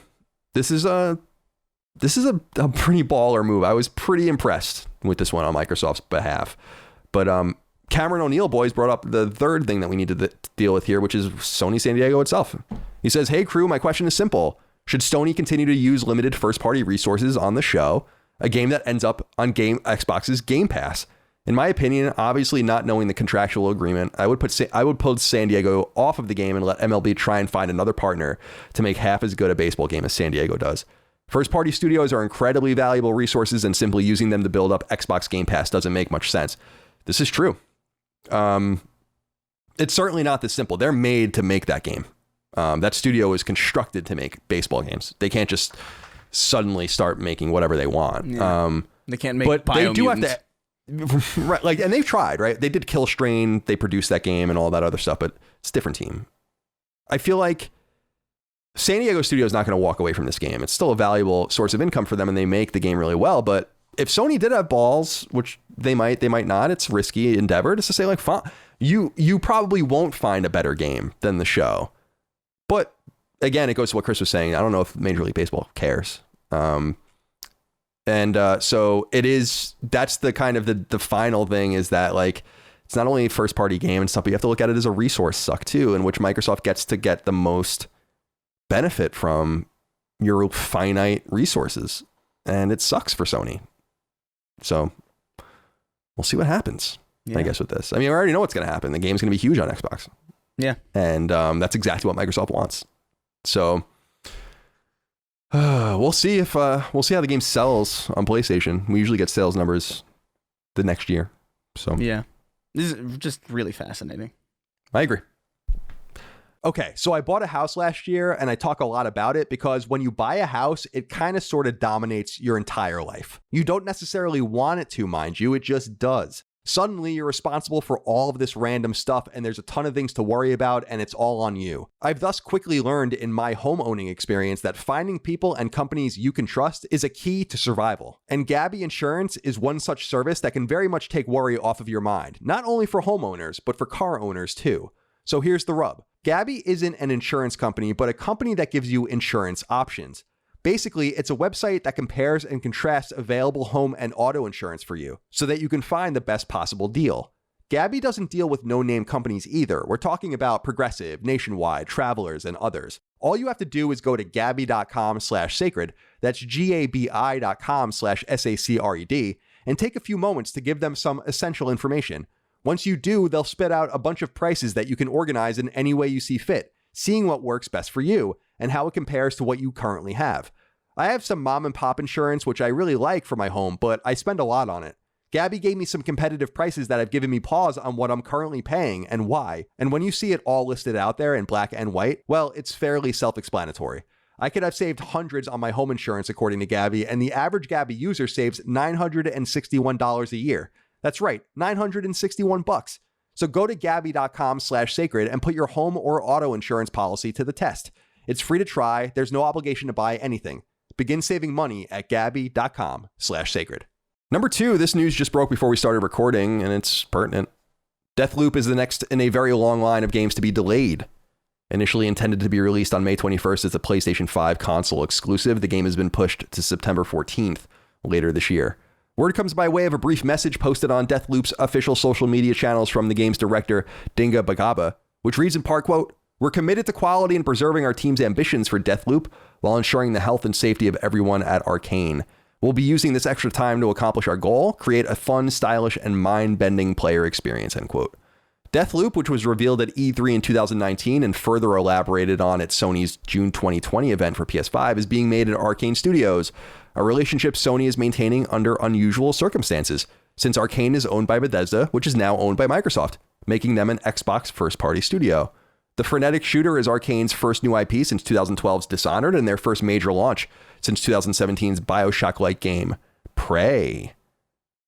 Guys, how are you feeling about this, Chris? This was, I didn't expect this, actually. If anything, I expected that Microsoft would be keen to get this shit off the books as soon as possible. So not only is this being delayed, but this presumably means Tango's Ghostwire for PS5 will not be until 2022. So Microsoft will now be more intimately involved with PlayStation moving forward. So it's another interesting business thing. But what did you think about the delay itself? Yeah, I mean, like I've said time and time again about delays. Anytime they happen, it's like, it's a little disappointing. Like I would like to play this game soon, but I don't think a delayed game is ever worse for being delayed. The only thing that bothers me about this is it's being pushed. What did it say? It's being pushed into September. Dude, like this fall is gonna be disgusting. I already feel overwhelmed, by what was there before. So now the thought of like there being like, oh hey, this thing that was gonna come sooner. Oh yeah, that's there now. Back 4 Blood, that summer game. Nah, now it's fall. It's like I have time? Because there's a lot of shit that I want to play this year, actually. Like, this is one of those few years where it's like, I feel like a lot of interesting stuff is coming out kind of around the same time. And it's like, I want the time. Yeah. I want the time. I'm looking just at like a random most anticipated games of 2021. Yeah, Back 4 Blood. We got Horizon. Yeah. Presumably. Deathloop's on there. The Prince of Persia remake. Far Cry 6 keeps getting bumped. So we'll see that at some time this year. Of course, your Halo Infinite. Mm-hmm. I almost got tricked by that fake delay message that was going around, by the way, for Halo. Yeah. Kotaku got tricked. I saw that. That was pretty brutal. Because they got tricked, I didn't. Nice. All right. We have this letter from Neil Devlin. He says, hey guys, with Deathloop the latest in a long line of delays, at what point are we allowed to feel aggrieved? I get that there's a pandemic, etc., but we are over a year into this now, and these dates were set in stone after the pandemic. Most other industries have been forced to adapt to the situation to stay alive, so why is there a consensus that the gaming industry should get a pass? Stay safe in and outside of that chicken. We will. Dustin, I actually thought about this, and I'm somewhat sympathetic to what Neil's saying. It seems a little nuts now to keep blaming this on COVID when we've been in it for 13 and a half months. And like he said, like, I mean, the disruption to video game development cannot be understated, but you've had a lot of time to figure it out. So why did you date your game? Why did you set it up this way? Why are you releasing all these videos many months, a year into the development, only to delay it again? I'm feeling a little annoyed about it, and I feel aggrieved. I think the time to feel aggrieved, Dustin, is now. What do you think? Yeah, I don't know. It's hard for me to even say a perspective on it, just because I have no clue. All I can imagine is that, of course, yeah, like you said, COVID made things way, way harder. You're right, though, that it has been enough time that you would think that some of those kinks would be worked out, but you have to imagine that every studio is dealing with it in a different way, some more efficient than others. To me, I don't know. I think a game getting pushed back multiple times is, it can be annoying, but if you're interested in the game, you're going to buy it and play it anyway. Like, I don't know. It's just one of those things where it's like we can be annoyed, but yeah. What's the matter? I feel like the moment to be aggrieved is whenever you feel like you want to be aggrieved, to be quite honest. Like you have the right to be annoyed by the moment it's delayed for the first time. Like, that's fair enough. But I just think I don't know if it's really that upsetting, because I think like Dustin said, it's like these are games that you're presumably following because you're going to get them anyway. These are games that you're paying a lot of attention. No one's upset about a game being delayed that they aren't going to get. It's typically how it goes. And I would say that the developers kind of play a role in this. The publishers play a role in this just by dating them. They shouldn't date them, because we've lived in this pandemic for long enough to know that these dates probably aren't going to be hit, because, like we've said, the cost to development is insane. So I would just say, like, look, dude, if you're going to delay your game, just delay it, and don't give a date. Don't give a year. Don't do any of that. Just be like, hey, listen, we're going to delay it. It'll be out when it's ready. And I think most people would be fine with that. I think the issue does come in when it's like, May, just kidding, June, 5 years. We'll get it in 5 years. At that point, it starts to get annoying. So I sympathize with that, but no one's telling you can't be annoyed. You could be annoyed about anything. I also say, I mean, the only thing that annoys me, I think, actively about it is that they're farming pre-orders, and that annoys me a great deal. That's why they're dating the games. Otherwise, the dates don't really matter. I mean, if you only need a couple months to equip your mind to get a game. They don't give a shit. They want to know how much money they can make and buy it. I mean, if you go, I mean, this is what I was saying about the PlayStation Store last week. You go to new releases on the PlayStation Store on PS5 and it shows you Deathloop. Yeah. It's almost and if I go on there tonight and it's still showing me Deathloop, that's really going to annoy me. And it will still show me that game. That is fair. It is kind of like a soft release in some ways. You know, like I said, there's a discount, a pre-order discount on it already, which to me says that like Sony wants to cut into Microsoft's butt. You know, like there's something about that, like where it's like that's not like Sony's in between a rock and a hard place with some of this shit right now. It's kind of wild when you think about it. That they signed these 2 games with a publisher who has then got bought by their competitor. Their competitor just is releasing this Game Pass thing that's just bodying them, and then they stole one of their games. One of their other big could be third-party hits in Outriders got stolen. You know, it's like pretty awesome. I'm so pleased by all of it. Is that me bad? too? I think. I mean, I have no allegiance to Sony Corporation, so it doesn't matter. You know, doesn't. I'm just glad because, and I mean, I guess we're getting into a whole different topic here, but like we've seen arrogant Sony in the PS3. And there's definitely, leading up into PS5 and the launch of PS5, there's definitely some of that quality going on in the air. So to see them get, beat up a little bit, to me, you want this kind of competition. This is good for us. This is good for all consumers. So it just, hopefully Sony wakes up soon enough before they, not that they're going to get completely taken out by Microsoft, but hopefully, the gears start moving for us. Yeah. All right. Let's see what the next one is here. Chris, I'm excited to see what you think of this. Number 3, renowned gaming show E3 is returning in 2021, though it will be called it is being called a so-called all virtual, in quotes, event. Word comes by way of the ESA, the American lobbying organization that owns E3. In a press release, the organizers noted that the following publishers are on board, with more announcements to come: Nintendo, Xbox, Capcom, Konami, Ubisoft, Take-Two, Warner Brothers, and Koch Media. Notably absent, at least so far, is Sony, although that's not a huge surprise, as Sony bowed out of E3 in 2020 as well, and did so before COVID ran things off the track. The ESA also notes that E3 2022 is being planned as an in-person event, something likely mandatory if E3 is to again become a profitable and noteworthy event. E3 2021 will run from June 12th through June 15th. E3, or the Electronic Entertainment Expo, began way back in 1995 in Los Angeles. After migrating to Atlanta for a couple of years in the late 90s, E3 occurred each and every year in LA from 99 until 2019. 2020's event was canceled due to COVID. Chris, what do you think?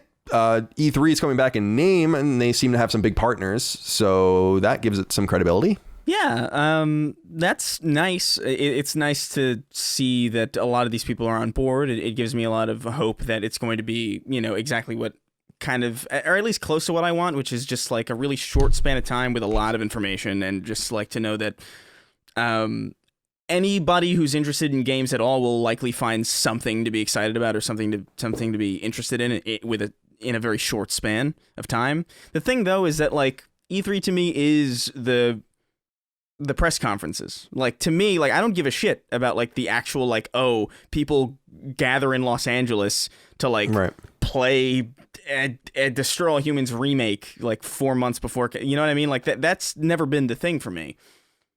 Because when I was a kid and I was like watching these live, it was all about like just watching the press conferences and watching these people showboat and watching them like fail to deliver speeches, or just like there's a lot of, or whatever his name was. Remember that guy? Oh my God, Mr. Caffeine. Jesus. Yeah, Caffeine, Mr. I just have a soft spot for the way E3 used to be, and I don't know if they're planning press conferences in the same way. I have a feeling it's just going to be a bunch of directs, which would be like a little disappointing, although I guess it would serve the ultimate purpose, albeit without any of the character. I think it's cool. I'm definitely going to be interested in whatever the hell they're going to show. I'm curious as to how my curiosity is like, how important does the industry think E3 is now that they've gone a year without it? Like are people really, because a lot of developers have stories about how like, E3 demos, they take a long time to make and it's really inconvenient and we hate it. And I wonder because the studio has to stop and then polish what they basically, the vertical slice they want to show. Yeah. So like, I wonder if the last year of E3 not really being notable at all has kind of conditioned the industry to not even think about it. Like, I wonder if there will be anything even interesting to show at E3 in comparison to the stuff that they've maybe shown in years prior. We'll see, but. What are your thoughts, Dustin? I'm curious about what their current partners, what their involvement is. Like, they say they have commitments from them, so we don't know. Yeah, commitments. Sure. Right. Like, is it going to be like E3 is like hosting the Nintendo Direct that happens, every E3, and that's their involvement? Or I think I saw when the rumors were going around that it was possibly going to be a paid experience for like behind a paywall, which ended up, from what it seems like, not being true. So my question is, part of those rumors were that some of these partners were planning on just giving smaller little announcements to the ESA and kind of using them as bait for their own events, which that would be kind of interesting. But yeah, you got to wonder how the ESA is even surviving right now, because Colin, we did some pretty extensive videos about the ESA on SideQuest a while back, and the ESA makes half of their money from E3. So the fact that it didn't happen last year and this year it's not happening in the traditional sense, which that's the whole reason they brought the public in, is for money.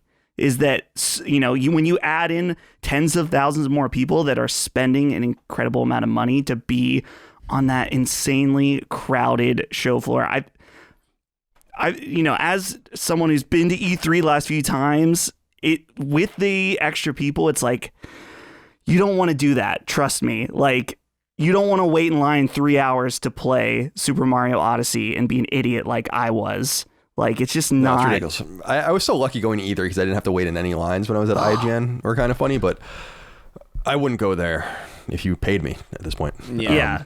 So that's the thing, is that, like I said, I don't know how the ESA is surviving, which there were rumors also that to be a part of the streamed E3 was costing publishers money. Like there was basically an entrance fee, which you got to wonder why they would even do that, other than just to throw the ESA a bone, maybe, for being, their partner and their representative for the government. I don't know. There's a lot of question marks here for me.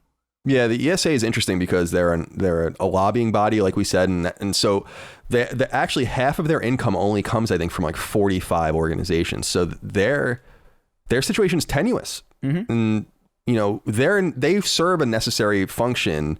If you read about them, you don't want to root for lobbyists, but when games were under siege in the early and mid 90s, into the late 90s, and again with the freedom of course, we had the big First Amendment case around video games and the expression of video games. The ESA was pretty central to making sure that everything was buttoned up for those particular things, and led the charge in keeping the government out of video games. Actually, the ESRB is not a governmental organization because of the lobbying of companies to keep the government out. So they do serve some sort of purpose, but I don't know how they're going to survive. And my assumption is that they are not going to survive.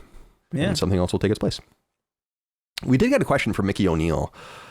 Says, hey fellas, now that Sony has confirmed they won't be a part of this year's E3, when do you think we'll hear from them again? Do you think they'll just have a few state of plays scattered throughout the summer, or one big event? My assumption, Chris, is that we'll just get a bunch of state of plays. We've kind of established that our theory of the case is that they'll do like a Returnal state of play and then a Ratchet state of play. Yeah, something like that. Deathloop, and maybe have like one to show off some VR stuff and whatever, but I don't know that I really want to hear from Sony unless they have a big pop. I don't know that, first of all, I want any more game announcements. Yeah. They need to now deliver some of the games they've announced. I want more corporate stuff, like the acquisition of a studio or the announcement of a partnership or something. Yeah, definitely. I think you're probably just going to see state of plays. I don't know. I do think it's kind of a shame, though, that Sony's last presence at E3 was kind of... That garbage. We watched it together in California, that awful one where they showed 4 games. Yeah. Yeah. Did you go to that one, Dustin, in person? Yeah. You can actually see me in the YouTube video on Sony's channel if you look real hard. That's when we first met, right? That year? In person? Oh, we met like at an event, but I mean as peers. Yeah, it was either that year or the year before. No, I think it was that year. Yeah, I remember that. Yeah. Surprisingly. Number 4. For what seems like the 10th time, Lego Star Wars The Skywalker Saga has been delayed. Word comes by way of the official social media feeds of developer TT Games. The note reads, quote, "All of us at TT Games are working hard to make Lego Star Wars The Skywalker Saga the biggest and best ever Lego game. But we're going to need more time to do it. We won't be able to make our intended spring release date, but will provide updated launch timing as soon as possible," end quote. Announced in 2019, the game was originally slated for release in 2020 before being bumped to 2021. It's now being bumped further into 2021. TT Games, or Traveler's Tales, is a British studio that has made its name in the Lego universe. In fact, it hasn't made a non-Lego game since 2008. Lego Star Wars The Skywalker Saga is the 22nd Lego Star Wars game, or I'm sorry, Lego game from the team. The other 21 all came out between 2005 and 2019, and Traveler's Tales had at one time been releasing 2 or 3 per year. Crazy. It's funny if you read the publishing history of these games too. They published with like a bunch of different partners. For the last 10 years, they've been, because they're in the family, they've been with WB. I'm excited about this game, Dustin. I don't know why. I haven't played a Lego game in a long time, and once in a while, they really strike a chord with me. I actually really liked the first ones. I had them on Wii, actually, like the Complete Saga, but like way back in the day. But I'm looking forward to this, and I'm disappointed because my nephew, so my littlest nephew, Dash, I got him this game for like his birthday, like pre-ordered like last year or something. And then I have to keep telling him like it's delayed. I think he's just lying. I think I'm lying to him at this point. Like the game's never going to come out. Are you excited about this at all, Dustin or Chris? Does anyone care about this?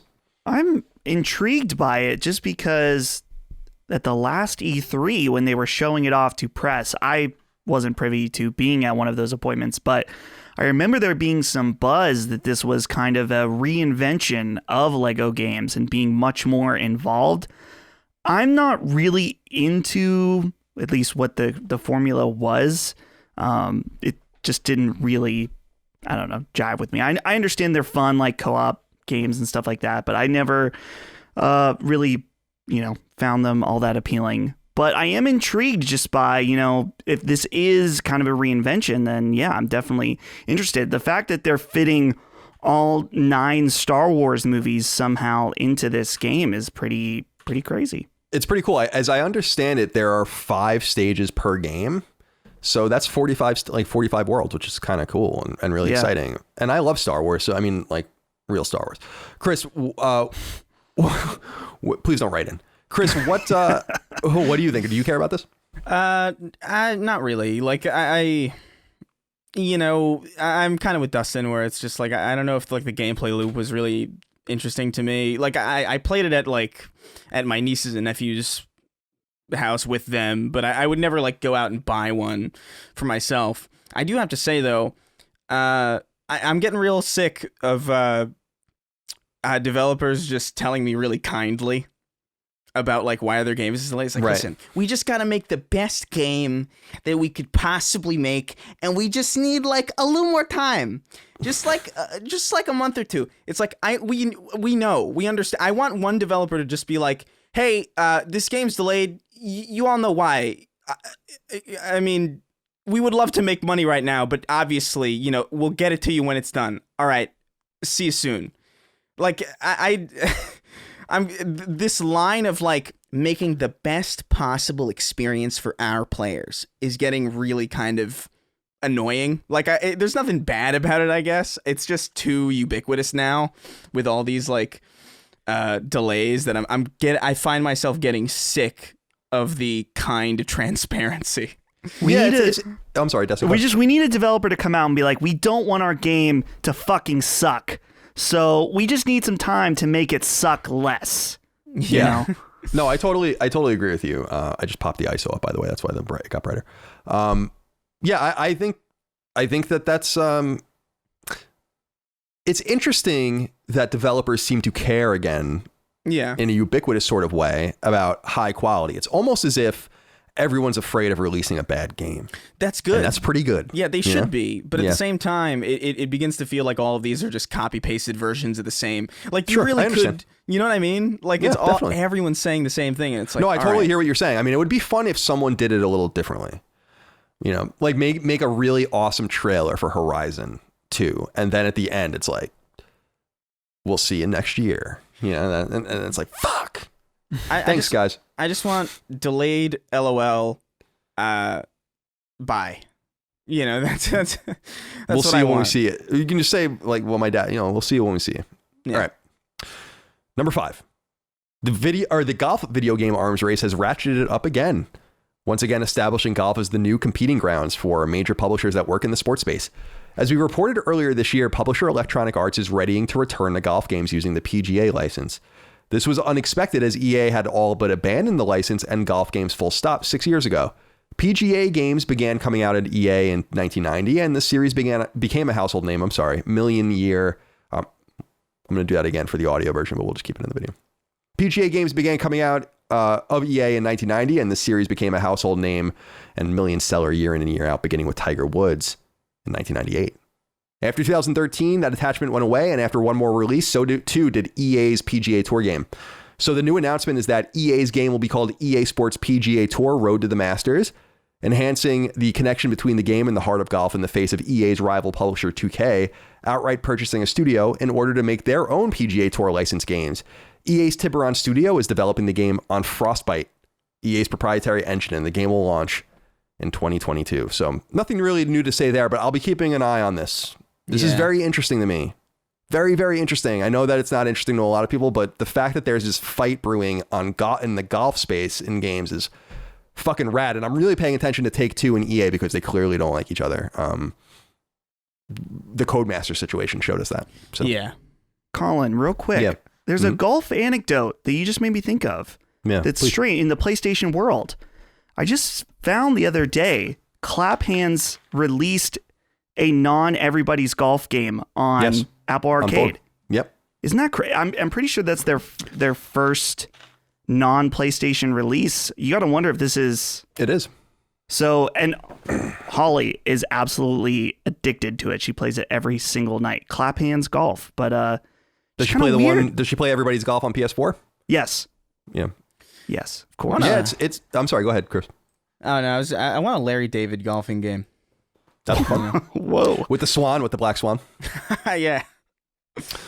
Yeah. So I didn't even bring that up, but Clap Hands, of course, Japanese second party team that made Everybody's Golf, which is a storied PlayStation franchise. They are out now making their own stuff. So great. Number 6, NieR Replicant version 1.2, blah, blah, blah. The eagerly awaited re-release of 2010's PlayStation 3 game NieR Replicant has quietly gone gold. Word comes by way of website Gamatsu, which points to a tweet from Square Enix's Yosuke Saito, who is acting as producer on the project. His translated tweet reads, quote, NieR Replicant has gone gold quite a while ago. So once the downloadable content is approved, which is free at this time, we can finally take a break, end quote. NieR Replicant version 1.2 is complicated to explain, but it's basically a reworked and enhanced version of a game called NieR Replicant that only came to Japanese PlayStation 3s in 2010. Western audiences got a different version of NieR at that time called Gestalt, which was itself a continuation of developer Kavia's long-running RPG series, Drakengard. Does everyone follow this? Wow. In fact, both versions of NieR from 2010 were Kavia's final games developed before going defunct. Our new version of Replicant coming to PlayStation 4 on April 22nd is therefore the first time Western audiences have been treated to the alternate version of the original NieR, which was of course continued by Platinum Games on behalf of Square Enix in the form of NieR Automata, launched on PS4 back in 2017. I don't know why this is so complicated to explain, considering there are 4 games in the series, so I have no idea why it's so complicated, but Chris, I'll skip you on this one. Dustin, I know Please. You're looking forward to this one for sure. Yeah, and I'm media blackout on this, but I saw that there are some outlets that did some early previews of it, which I just saw the tweets. I didn't actually watch the previews, but apparently my worries about Toy Logic, kind of a more inexperienced, we'll say, just when it comes to their portfolio of games, has done a really fantastic job in that it really does a good bridge, and that it's not quite remake, but also very good remaster. So I'm getting very, very excited to play this game. This is a day one for me, for sure. I might pick it up. And Toy Logic, I was looking up. They did that Happy Wars game, which I remember, which was an Xbox arcade game. Oh, but wow. But they did the most recent Contra game, Rogue Corp. You know, that weird one that I bought for some reason, but never played. All right. This one we can move through real quick. I don't think you guys care, but it is worthwhile to note. Number 7, if a game rating out of South Korea is to be trusted, and they always are, then Sega is primed to reveal an updated version of their hit fighting game, Virtua Fighter 5. At one time, Virtua Fighter was a respected fighting game, which publisher/developer Sega heavily supported.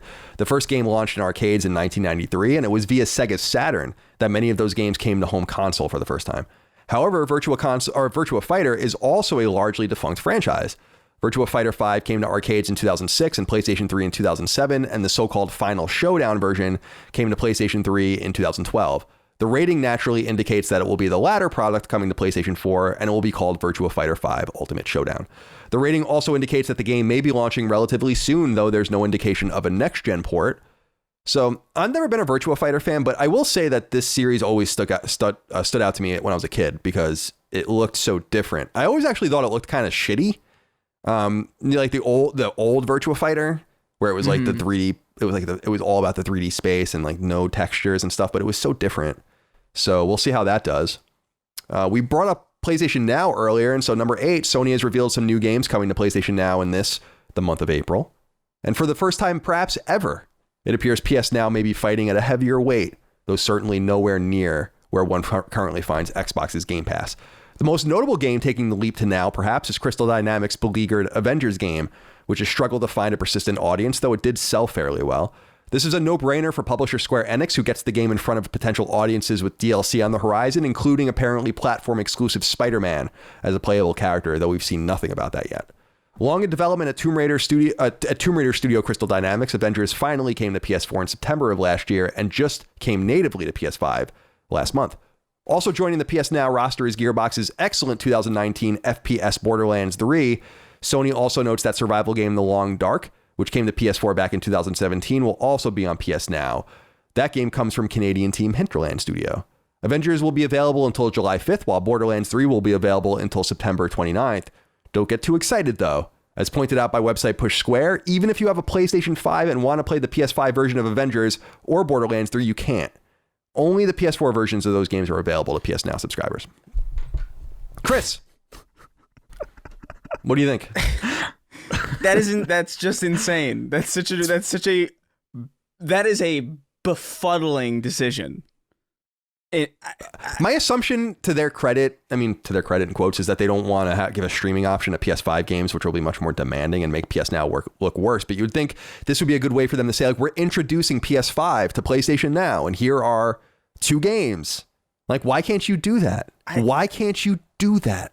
It's just, why? I just find myself in just such a weird place because obviously I play on platforms where this isn't an issue, you know, like just like I'm pretty certain on Game Pass, whatever you get is going to run at whatever hardware level you're going to be running it at. So like when I see these weird kind of like, oh yeah, it works this way, but also there's like a little bit of a barrier that just seems kind of, it seems like a really antiquated version of a modern kind of service, you know what I mean? Like, just feels very inelegant that they're putting out, that they're excluding PS5 versions from PlayStation Now. Shouldn't that be like the whole point? Is that like PS Now is like this thing you're paying for it?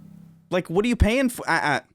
I don't know. I mean, their argument is like it's a PS4 service still, but I'm like, but it needs to come to the new console. You need to get it to the new console. Why wouldn't you do it with these games? Yeah, and also it's not PS4 now. It's PS Now.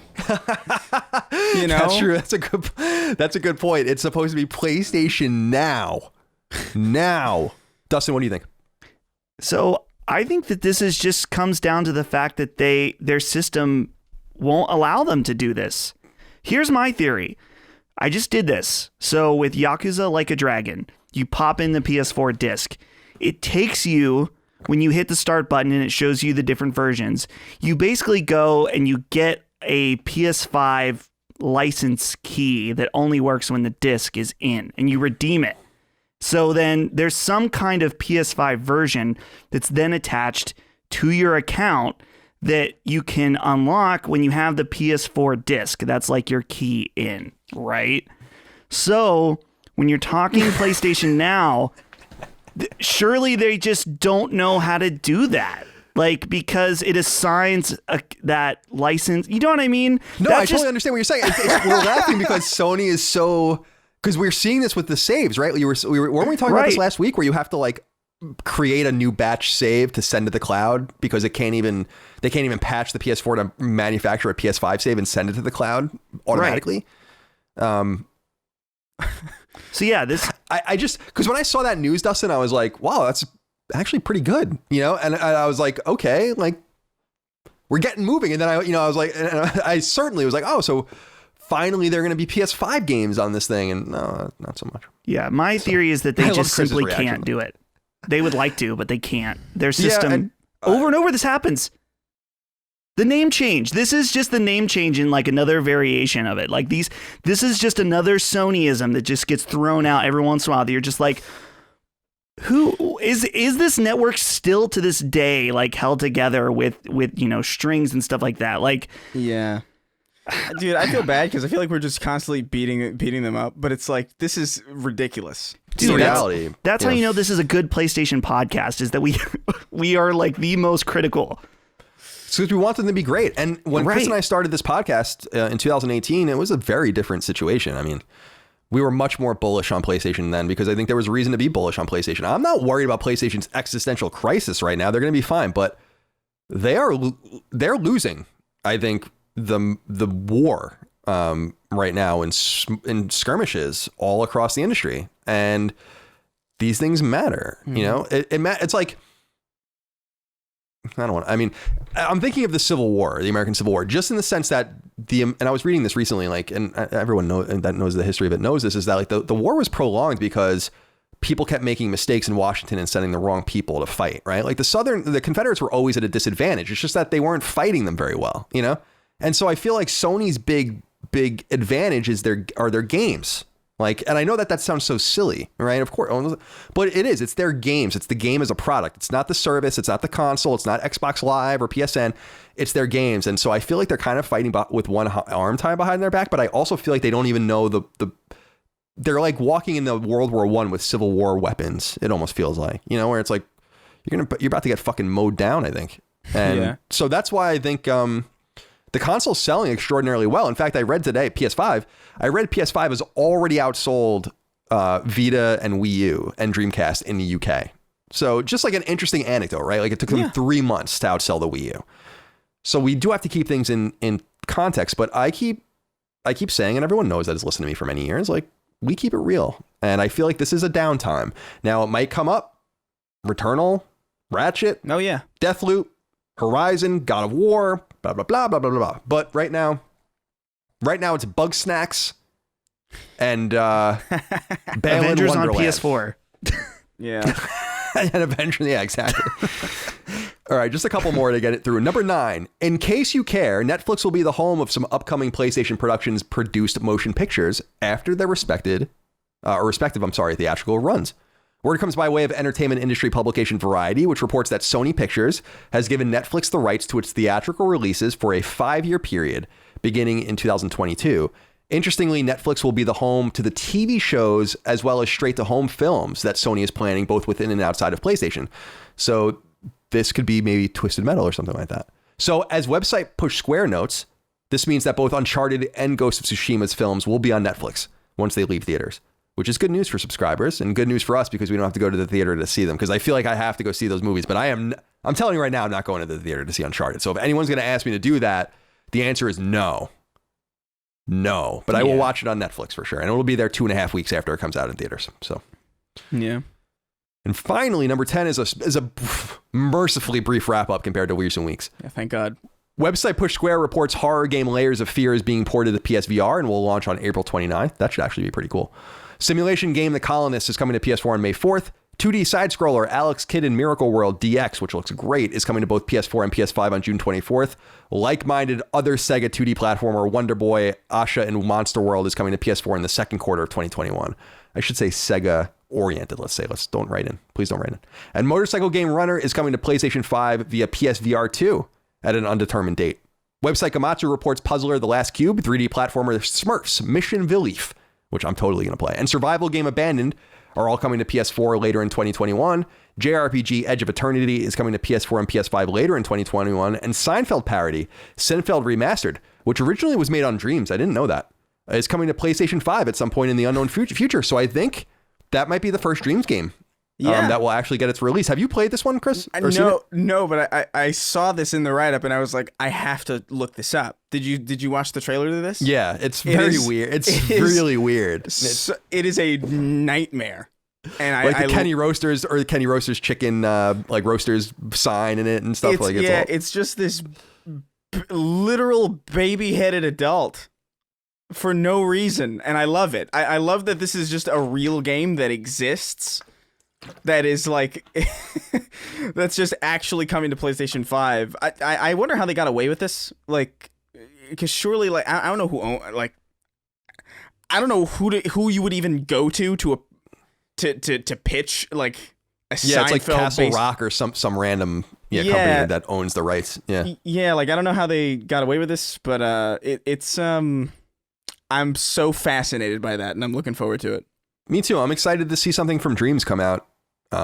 You would think Sony would make a little bit of a bigger deal, but but I think we all know why. It is it looks like a shit post. It looks like a meme.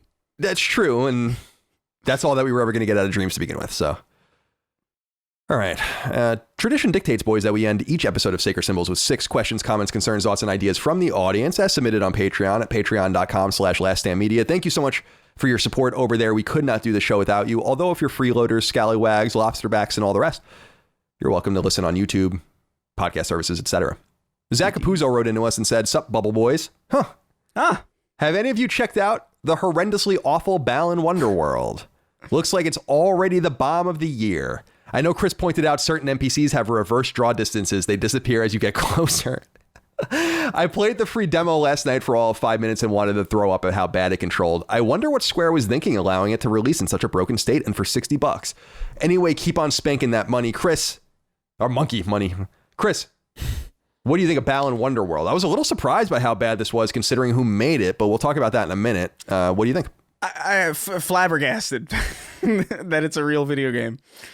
I was just looking up gameplay of it because I heard about it. They had that weird, I think it was like a really big moment in like one of the state of plays or something, like some event had like a lot about Balan Wonderland. And I remember it's like, and I saw it came out and I was like, okay, let me look this up. Let's see what this is. Let's see what the creator of Sonic is up to. Yeah, Yuji Naka. Yeah. And it's just an affront. Like everything about it looks so offensive. Like not in like an edgy way, like in like a genuine, like from the soul kind of way. NPCs disappear when you reach them. I've never seen the reverse draw distance. That's so funny to me. I love that. I couldn't believe it. I was like, this is very real. And there's like apparently like if you look up, I want you guys to do this. If you can right now, look up the control scheme for Balan Wonderland. Dude, I was just searching that because I wanted to confirm what I had heard. If you look up the controller button layout, it is every button is the same. Oh yeah, jump costume ability. Every button. Here's the thing. There's a costume. Just change costumes. That's yeah. There's a costume that turns you into a rock. And I'm pretty sure, to my understanding, it just does it when it feels like. And so you can be like going down a hill and you'll just turn into a rock and fall off a cliff. I'm staring at the button map right now. It's the Xbox button map. Yeah, it's so like Chris said, this is a Yuji Naka game. So there was a lot of expectations. Yuji Naka, of course, the programmer of the original Phantasy Star and all that, but the father of Sonic. Now people will know this, that he's worked at, and I think been the producer at a studio called Arzest in Japan for a while. They were mostly aligned with like random Nintendo shit, like with Wii Motion Plus and all that kind of stuff back in the day. And so I think Yuji Naka had been slowly building up their money by doing all of these projects to create his own thing. This is the first game, as far as I can tell, that he has made of any consequence. It's a passion since project. he left Sega 15 years ago. What'd you say?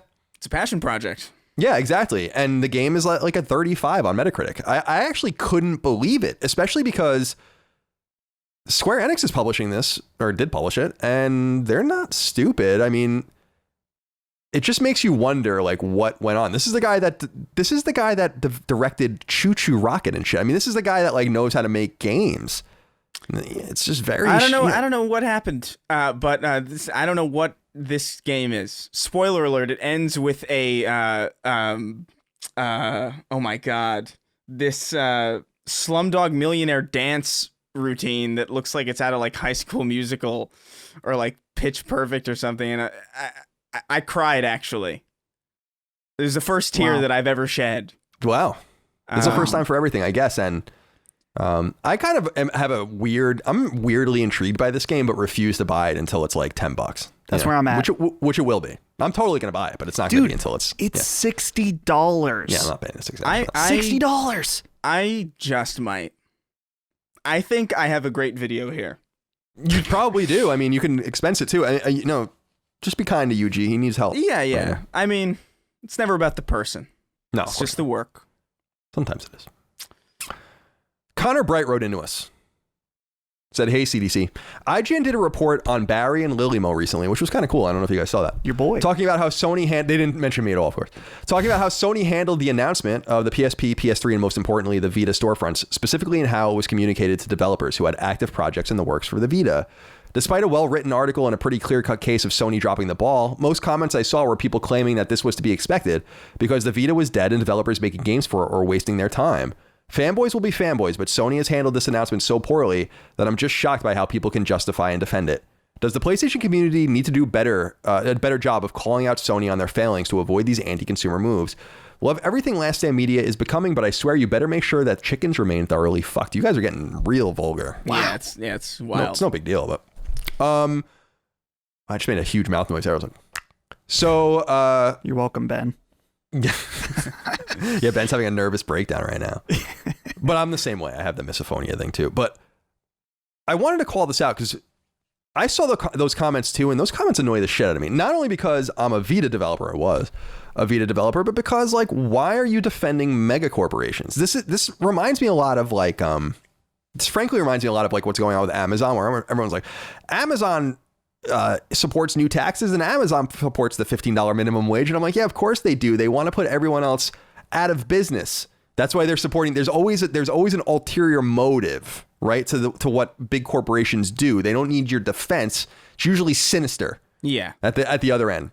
And I feel like it's not wrong for them to have shut the store down. It was wrong for them to sell us a dev kit in March. And I already explained last week why it was such a big deal. A second dev kit, we already had one, but why it was such a big deal, because we were building it on older engines. And so people that are not, they're not understanding, like the reason we wanted to do it on Vita was because we love the platform, but also because we actually made quite a bit of money there. I mean, people still buy their games on Vita. So I was curious, Chris, what do you think about this? Like this idea of like people kind of celebrating.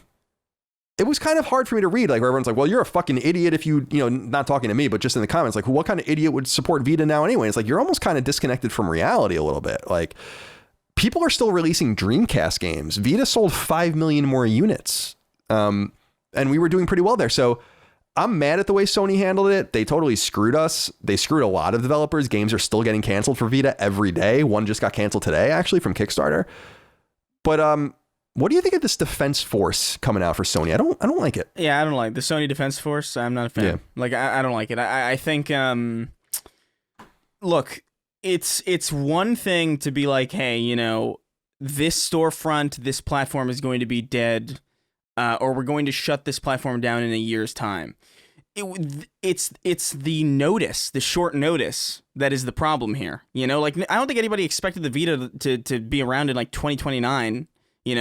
It's just a matter of the way that they handled it, and there's no excuse for the way that they handled it. Like just plain and simple, like objectively speaking, it is wrong to have people think that they're going to be making games for this platform that is presumably going to be around for at least another year, only to shut it down mere months. Not even like a couple months. This is like a very 2-3 months max. Yeah, because we need to submit by June, and the games need to be published by July. So it's not even like the August deadline is totally accurate. Yeah, it's just unacceptable. Like, this is just an objectively bad way to handle it.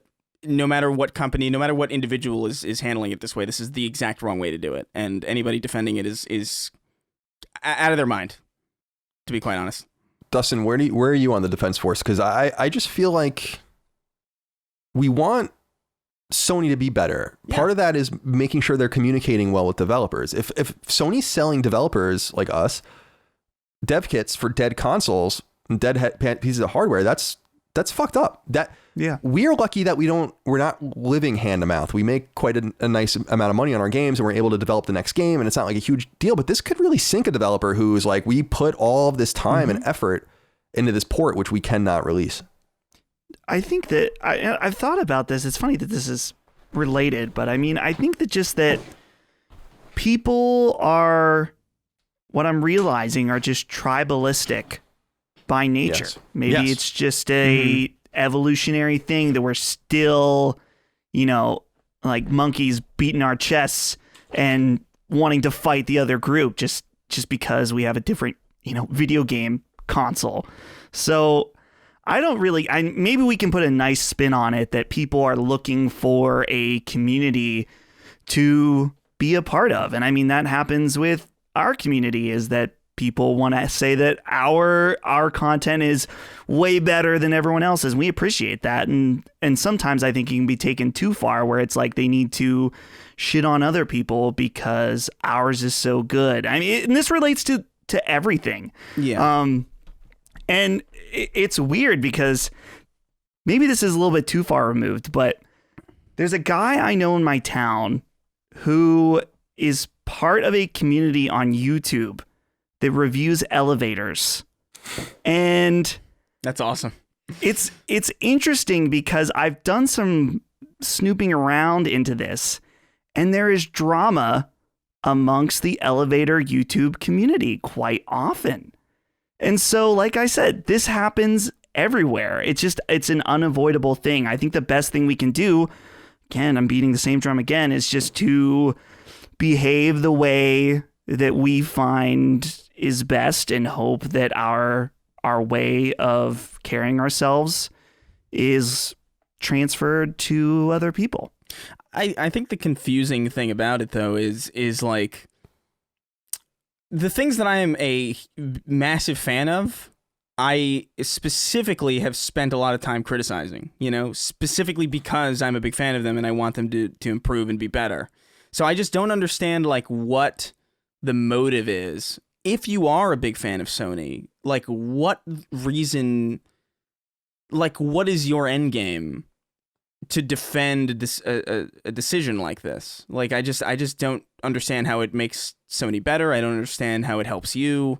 It's just confusing to me as somebody who is a fan of certain things and who criticizes them regularly. It's just I don't know if I understand the mindset. Yeah, I understand partisanship, but you have to constantly disabuse yourself of that. Like check yourself. Make sure you're trying to be. No one's objective, I think, fully, but you can be as objective as you can be.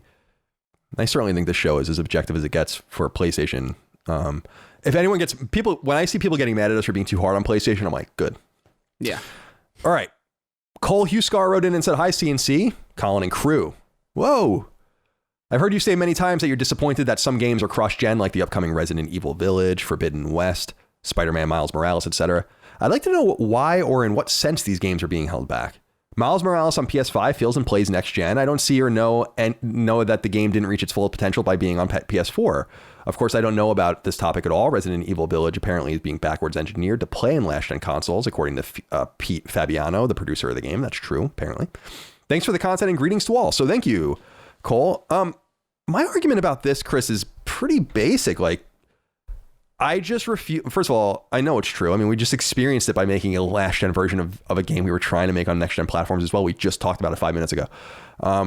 We're only 2 people, of course, but it is a problem. If your benchmark is the lower common denominator, then the game's not going to be as next gen. I don't know how else to explain it. And this is another one of those things where I'm like, why are we suddenly defending cross gen games? Where did this come from? This wasn't a thing that ever happened. No one ever defended cross-gen games. In fact, cross-gen exclusive games like this at the top of a platform release never happened, with the exception of third parties. First parties were usually the ones supporting their games or their consoles. So I just think that Sony's not giving us sufficient reason to own a PS5. I like the catalog that's growing. I like the extra power, the frame rate, the resolution. This is all great, but are you in agreement with me, Chris, that this is still a problem? I still feel like how can Miles Morales be as good on PS5 if it was also made for PS4? It doesn't really make any sense. Go ahead. I'm of a couple minds about it. I think because this was an argument that dates pretty far back. I remember this being a huge topic of discussion around PC gaming, around the fact that the PS3 and Xbox 360 are like the benchmark, and our PC games are suffering because of it. But at the same time, the games that were like exploding on PC at the time were like Minecraft, it's definitely impressive, and they ran better, I guess, on PC, but it didn't mean that the games that were coming out on console at the time weren't awesome and groundbreaking and arguably next generation in their own right. I think The Last of Us in 2013 was a really impressive game, even on a PC. If you could run that game on a PC back then, I think it still would have been like, whoa, this is kind of crazy. And I don't have as much of a problem with it. I do think that a first party studio and first party developers need to put their money where their mouth is a little bit. And I do think they probably should, especially because they said they would. This is kind of the big thing where they said, we believe in generations, and we've talked about this before. But I think most people would have been fine with this type of thing if they just never said that. But they kind of had to get out ahead of Microsoft doing their whole Play Anywhere thing and be like, no, not us. But then they ended up doing it anyway, which I think is a big source of disappointment I think that's probably your main source of disappointment with it, to be honest, is the fact that, because I don't know if you'd have a problem with it if they didn't say that. Yeah, probably not, because we were also pretty critical of Microsoft. Remember, we were at least me, I don't want to speak for you. You weren't really doing it, but I was making fun of Microsoft for their smart delivery. Like, what the hell is this marketing gimmick? Blah, blah, blah. Yeah. And now we're making fun of how, we can't even send saves for No Man's Sky into the fucking unified cloud. Yeah. It's like, okay, maybe... I don't know. So, yeah, go ahead. No, I think what's likely going to happen, though, because here's what I think. I think the PS5, because it's working off of SSD, off of an SSD as the main drive, and I think because it's getting more and more reliable that tech from here on out will kind of target 60 frames, 4K. I think you're going to see a lot of games made for next gen that are going to be backported, as opposed to previous generations where you had kind of games that were kind of built to hit a lower benchmark and then ported later to hit stronger hardware, hypothetical hardware in the future, which apparently is happening with Resident Evil Village. And I don't think it's likely that that's the only game that's happening with. I think people are going to be very used to the fact that load screens are disappearing. I think people are going to be very used to instantaneous loading. I think that is going to be a huge boon to a lot of games going forward. And, I think it's more likely that you're going to see these next-gen games kind of ported backwards in reverse to get them working on previous generations, just because those install bases are still huge. People can't find consoles. A lot of money is sitting on the PlayStation 4, whether we like it or not. And I think that's really just the main thing going forward from here, is that's where a lot of players are. And if they want the premium experience, they have it here, but... It reminds me a little bit of the Wii in the sense of remember when Call of Duty games would get back some Treyarch used to do it, I think, actually before they were really big, which was they would be responsible for the Wii version of this, Modern Warfare or whatever. Yeah.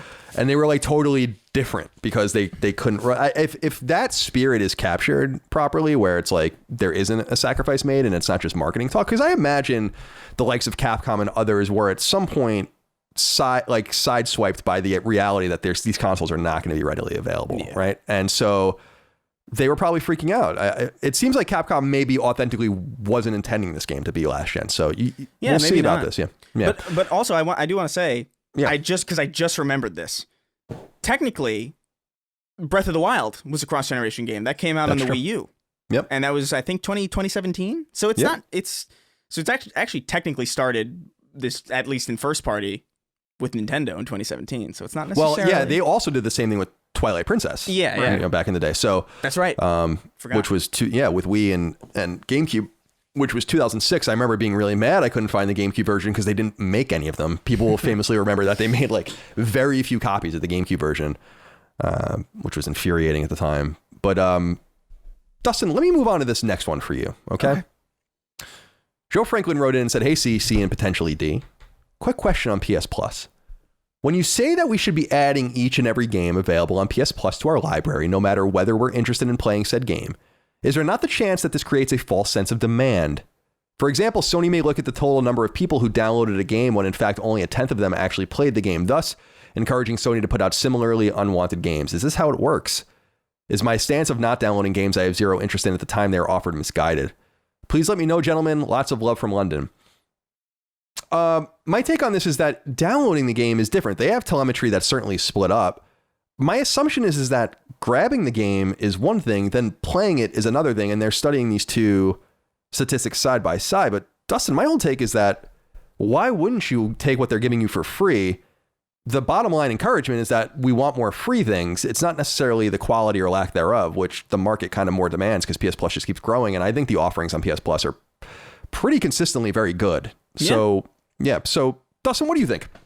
I feel like, I don't know, tell me if you guys think I'm wrong. I feel like Joe is overthinking this when it comes to how you want to send a message to Sony. Colin, like you said, there are other ways. They have data on hours of actual play time, which I would assume would be a much more accurate indicator of if the PS Plus game they gave out was something people liked, or if it was a stinker in that people maybe downloaded it, but at very most played it for a very short amount of time. So I'm not sure if that's the way Joe's going about it is very effective. Yeah, I agree. I don't know that. Do you have anything to add, Chris? No, I agree. I think just adding it is not going to send a message. It's just basic data that they're obviously comparing with the amount of people who download and play. So. Right. I think that there's more interesting and more useful telemetry than just base downloads. So yeah, I think you are overthinking it. I think Dustin's right, Joe, but it's a nice thought. But even if you did swim against the current like that, no one else is. So there's still, because it's free. Everyone's just going to add them to the list. So you're fighting on the wrong battlefield, I think. All right. Billy Deadman wrote into us and said, "Hi, Last Stand Boys. I pose to you a difficult subject matter. Does Jim Ryan get unfairly treated by the fans? I'm seeing more and more unrest in the PlayStation camp of fans being directed his way, and I, for one, don't agree with it." So, of course, Jim Ryan is head of PlayStation. I will say this, Chris. The interesting personality-driven Sony is dead. Yeah. And that happened under Jim Ryan. So whether or not you feel like, and actually all of the games that we like have been greenlit before Jim Ryan became president, right? So this was during the Layton years when we got The Last of Us Part 2 and Ghost of Tsushima and all these things. He was the one who greenlit those games. So we don't have Gio Corsi anymore or Shuhei Yoshida doing his thing anymore, right? In fact, he was pulled off of first party, which is, and I know people are like, oh, he's an indie game dev now. I don't know if this is true or not. I don't talk to Shuhei anymore, but that was a massive demotion and a massive insult, I think, as well. And I think that was kind of lost, but who knows? So we don't have any of the interesting characters anymore. It's not exciting anymore, right? And I think Jim Ryan does have something to do with this. I don't know how much it's his fault, but the buck stops with the CEO. Yeah, it does. It stops at the very top, ultimately, unless I blame Dustin for everything, which the buck stops with him. That's what I was going to say, Colin. I was going to say the buck stops with Jim Ryan. This is a term that you and I know. Yeah, that's right. So I feel like with Jim Ryan, who knows how much he's totally responsible for, but Sony doesn't seem as exciting under him. And so I think that we can't help but make that observation and also point out that Microsoft is doing a really nice job in this sense. And you can't help but compare and contrast. Like everything seems like an exciting, like even state of play. It seems like it's like the PlayStation broadcast. It's just very monotonous, very markety, very, fart noise. It's like, and then Microsoft has these exciting announcements and their dudes, Phil Spencer's on people's podcasts. And it's like, what you think Jim Ryan's ever going to be on this podcast? I mean, please, Chris. Yeah, I don't know. This kind of goes a little bit to the E3 conversation that we have regularly every time E3 starts to trend or every time there's news about E3. But I think E3 presentations are where these personalities kind of shine or where they get introduced to a lot of people. Like I think of, Reggie Fils-Aimé over at Nintendo, and I think of, all like oh my God, what's his name? Jack Tretton. Jack Tretton. Or the Kevin Butler. These people. Kevin Butler, and PSP Marcus and all those guys. Yeah, it was cool. All these people. Yeah. These are people who regularly would, every year, they would be up there in front of everybody just talking to them about and it was like corporate bland stuff. Kevin Butler is a character. Yeah. Like that's what was so funny about it. He was a character of an executive. Yeah. And that was a fun time. I agree. And I think it was made all the more fun by the fact that we had those kind of live events to kind of rely on, that we could reliably see these people. Because otherwise, where the hell would they go, really? Like, you wouldn't be looking up a trailer to Ghost of Tsushima and then, like, you see just Jack Tretton just standing there, be like, hey, "It's Ghost of Tsushima."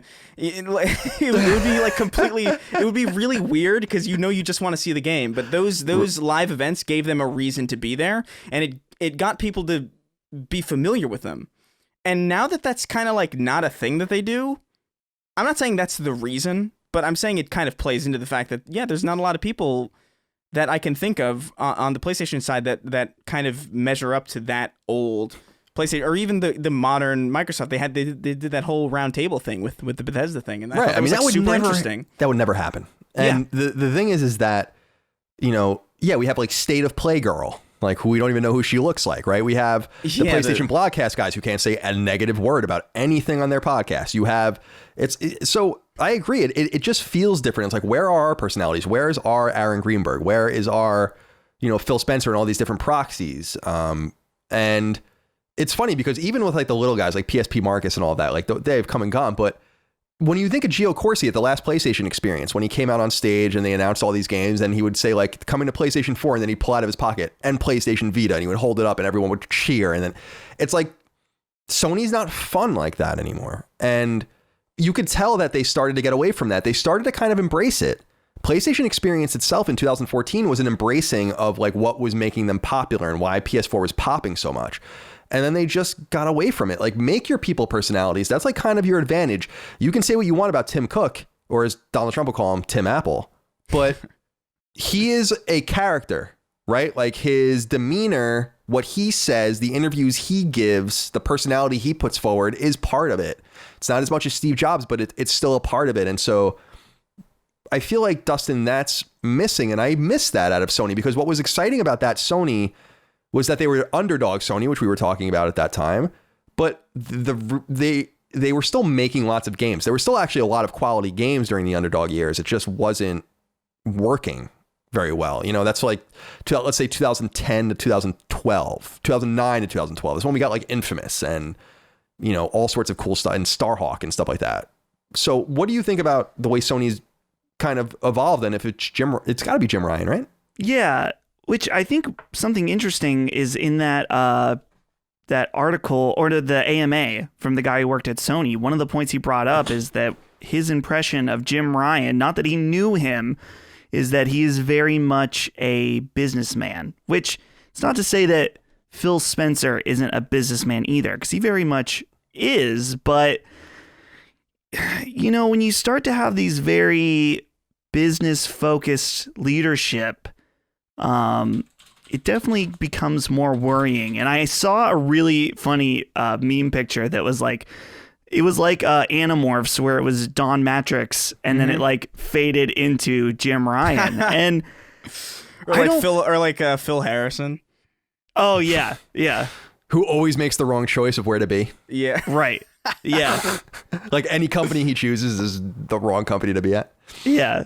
So I think that I feel like the jury is still out overall on Jim Ryan because, as Colin, you said, a lot of the recent things were probably still greenlit or, potentially coming before his time. I think these next few years are where we're going to really see what the Jim Ryan era of Sony is. And based on these last few months, we definitely, I would say, have at least a cause to be concerned.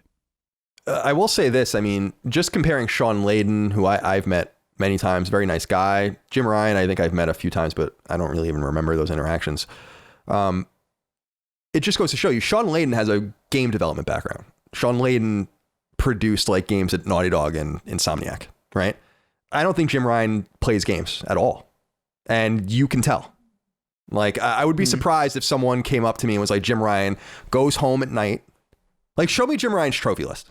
Like, you can look at Shuhei Yoshida's trophy list. You can look at a lot of people's trophy lists and see that they play. Colin, and I would be interested to see his. Yeah. Do you remember that interview in GQ? They asked him what the last game he played on PS5 was. And he was like, Astro's Playroom is a great game that we include in. It's like, is that the last game That's you the played? Last game you played is the bundle was the in? pack-in? Yeah, it's weird because you think about, like I said, you think about Shuhei Yoshida. Like Shuhei Yoshida, I always bring up, was like, he was the producer of The Legend of Dragoon, right? Like these are guys that have tendrils, not only in the game industry, but in Sony. And Jim Ryan somehow, I mean, I'm looking at his Moby Games thing just to see if I'm missing anything. I'm not. I mean, he has it's a bunch of thank yous and stuff like that. But Sean Layden has like real credits as a game developer. And so I wonder, like, because we were even talking about like Mark Cerny. Mark Cerny famously goes after like impossible platinum trophies, and his thing is his public. Like you can see, like he plays games. And what's so funny is you read a recent interview with him, and he's like, I was actually playing all my games before PS4 on debug, so I don't even have any of those trophies. So it's like, Mark Cerny is not afraid to show you what he's playing. Yeah. I want to see if Jim Ryan plays, because I know when Shuhei Yoshida goes home or he's on the train or he's with his daughters, they play. Yeah. So that's not a good vibe to get from like the head right off the bat, because I remember getting that vibe from Matrick when he was head of Xbox, and I had to look at his face every time there was like an E3, and I was like, oh my god, what's this guy doing? It's not a good vibe, and you can tell exactly when a person like that isn't in charge just by the juxtaposition. Like night and day. Phil Spencer to Don Matrick. It's hilarious, like how wildly different those two people are, because you can't just have a businessman run this like any facet of this industry. It needs to be a businessman and somebody who participates, and somebody who's like passionate, and somebody who has like some understanding of how these things come together and how these things are made. Well, because Jim Ryan's not the CFO, like if that was all he cared about, then go have him count beans, but like the chief executive officer is supposed to be the overseer of everyone. So you have to have, it would be like being the CEO of Coke and being like, I don't drink soft drinks. It's like, really? You don't? How the hell do you even know what your products are? Your core product is Coke, like you don't drink it ever. And so like when he says things like, who cares about Gran Turismo 3A spec or something like that or whatever, it's like, yeah. Dude, or just even just like, answering a question like what was the thing you played on PS5, and just saying Astro's Playroom is a great bundle in. Like that's not even saying you played it. I'm sure you did. And have some obscure answer too. Like have some obscure answer. I just played something very exciting that we haven't announced yet. Like just make something up. It's never direct. Right. That's the thing. It's like you can tell when a businessman is speaking, because it's always this like, it's never like a yes. It's like an affirmative kind of, like it's like, oh, it's well said. What have you played? Well, we have a great experience on the base console that comes pre-installed. It's Get like, out of here, Jim. Doesn't really answer me. All right. Final question is actually one for Dustin. It's a little bit different, but Daniel Almeida wrote in and said, hello, CCD. I hope everything is fine. Colin, this question is straightforward for you. Why Why don't you let Dustin say goodbye to us? You have your we'll see you next time. Until then, goodbye. And Chris has his take care, guys. I get that Dustin is your least favorite son, but damn. So now I say goodbye, Dustin. Have a nice weekend and hope to hear you in the next episode. The same to you, Colin and Chris. Dustin, you don't, I mean, I leave an open, some people just don't say anything at the end. Like Dagan doesn't say anything at the end of Knockback. That's okay.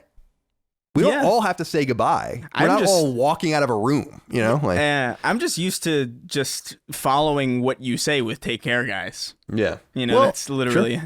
Sure. People actually had a meltdown a couple weeks ago because you didn't say it. Yeah. And exactly. that was like I noticed that as well. But Dustin, do you have anything you want to say at the end? Well, I would, I like to sign off, but to be honest, it's a dynamic thing. Something I've actively thought about is that Colin initiates the sign off. Okay. There's a very short window in that time frame before Chris normally says, take care, guys. If I say goodbye last, that doesn't feel right for the legacy of this show. Now, could I have privately had a conversation with Chris that says, hey, after Colin signs off, I'm going to say, see ya, and then you end with take care, guys. So we're having this conversation now. Wow, I didn't even know that. On air, that maybe this should be the flow going forward. It wouldn't be right if I said something after Chris. It just wouldn't be. All right, fair enough. So that's fair. You could be like the meat in the sandwich then. Oh. You know? Now you're just taking too much credit. You're just trying to weasel your way into being the most valuable part of the sandwich, and I won't have that. Oh. I won't. It could be a meat sandwich entirely. No bread at all. Bread's bad for you. Makes you fat. Bologna with That's turkey true. in the middle. Yeah, it sounds kind of nice. Bologna sandwich, but it's a bologna. Forget it. All right, guys, that's all we have for this episode of Sacred Symbols, a PlayStation podcast. I appreciate all of you out there. We appreciate all of you out there supporting us on Patreon, patreon.com/laststandmedia, merch, laststandmedia.shop. Support us on free feeds. Leave us a thumbs up. Subscribe on YouTube. Leave a nice review on iTunes, whatever. Chris, do you have any closing comments? I am just excited to get back into Oddworld. Cool. Just very happy about it. Excellent. We'll have more clarity on that and what you think in the holistic way next week. Yeah, absolutely. And hopefully I'll be done with Wild Arms. Dustin, I want to give you a very specific window to say whatever you want to say. The floor is yours. Just want to say fuck you, Colin, for not caring about my haircut earlier in the episode, because it's something I'm excited about, and you poo-pooed it a little bit. Wow. And I'm going to look great. And, I'm sure you're going to look great. And it's going to make, maybe you'll feel something, maybe you won't. Once you got this a little haircut anime happens, thing going on with your hair, kind of the thing in the front of the eye. It's bad. Dude, there's this one guy that keeps making fun of me for it. What, I don't know your who he hair? is. Yeah, he's like, Dustin, your hair keeps getting in front of your eye. What are you, in an emo band? I'm like, no, I'm lazy. Don't you understand this? You need to start singing Helena. Dude, it's great. Great song. It is. It is a great song. It is. I agree. All right, it's time for us to go. We will see you next time. Until then, goodbye. See ya. Take care, guys. Woo! Sacred Symbols, a PlayStation podcast, is a product and trademark of Last Stand Media and Colin's Last Stand LLC, and is recorded from Central Virginia and Burbank, California, USA. The show is conceived by, is written by, and is produced by me, Colin Moriarty. My co-host is Chris Raygun Maldonado. Sacred Symbols' executive producer is Dustin Furman, and the show is edited by associate producer Ben Smith. All of Last Stand's theme music is by Ramon Narvaez. As you know, all of Last Stand Media's shows, including Sacred Symbols, are fan-funded on Patreon at patreon.com/laststandmedia. The following names are at the producer support level or higher on Patreon, and we're grateful for your kindness and generosity.